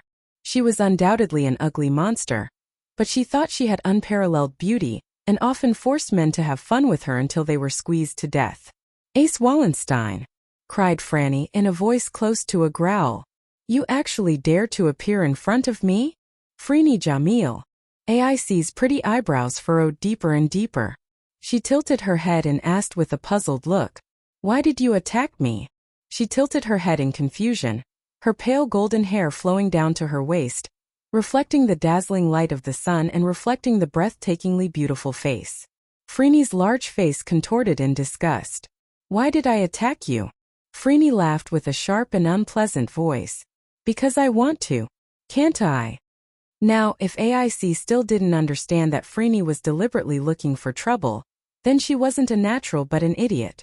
AIC stared at Freeny and didn't say anything, but the feeling she gave off completely changed. If the previous AIC gave off the feeling of a harmless and cute kitten, then the current AIC gave off the feeling of a fearsome warrior who had experienced hundreds of battles. Croak, croak, croak, croak, croak. Freeny laughed like a toad. What? Didn't you want to fight me too? Then why are you pretending? Just as Freeny was about to launch another attack, Aisha and the other combat prostitutes of Ista's family approached and spoke sternly. Freeny, Goddess Ista ordered us to deal with Freya's spawn, not Loki's spawn. Shut up, idiot! Freeny shouted in disdain. I don't need you to tell me what to do. What? Aisha's face darkened. Do you want to disobey the order? Order? Who dares to order me? Freeny was so angry that she laughed. Anyway, those Freya's spawn trash are only LV 3 like you. Just go and take care of them. Don't bother me. Freeny looked at AIC again and laughed. I didn't expect to meet a doll girl like you in a place like this. Very well, I will crush that ugly face of yours today. Let's see if those gods, humans, and whatnot will still call you beautiful. As soon as she finished speaking, Freeny's huge body transformed into a war chariot and charged straight towards AIC. Every step she took caused the ground to rumble and tremble. She was almost twice as small as Freeny. Her figure was so slender that it was as if the wind could blow her up. However, AIC did not show the slightest bit of fear in the face of Freeny's charge. She merely placed her hand slowly on the sword at her waist. Ms. Wallenstein. Belle couldn't help but exclaim. Don't worry. Both Tiona and Tiona said in unison. AIC will not lose to that toad girl. As soon as Tiona and Tiona finished speaking, sword light flashed. Clang! Amidst the crisp sound of the sword at the girl's waist unknowingly turned into a flash of light. Like a fleeting meteor, it streaked across the arm of the huge enemy. Poochie! Amidst the clear sound of flesh being torn apart, blood spurted out from Freeny's shoulder as her skin was cut open. Oh! Freeny howled in pain. But in the next moment, Freeny's expression turned sinister. What does this mean? Puppet girl. Amidst her roar, her short toad-like arm spun towards AIC like a windmill, ignoring the lacerations on her flesh. Bang! A muffled explosion sounded, and the ground was shattered once again. The shockwave and dust swept across the surroundings like a gale. However, before that, the young female swordsman leaped up and swayed into the air like a leaf. The sword in her hand once again transformed into a sword light and slashed across the toad girl's arm. Poochie! Another sound of flesh being torn apart. Freeney's tendons were severed, and blood splattered everywhere. The toad monster howled in pain like a wild beast. It was hard to imagine that it was a woman. So powerful. Belle was stunned. Her opponent was a LV-5 level 1 adventurer. In the face of such an opponent, AIC was able to easily leave wounds on his body. This was the difference between the levels of the players. It was the difference between LV-5 and LV-6. That idiot! Not far away, Aisha gritted her teeth and said to a combat whore next to her, "There's no other way. Prepare that, and let Freeney take down the swordswoman first." Yes, the combat whore accepted the order and left. However, the people of Ista's clan didn't notice. A pair of deep pitch-black eyes stared straight at her, flickering with a frightening light.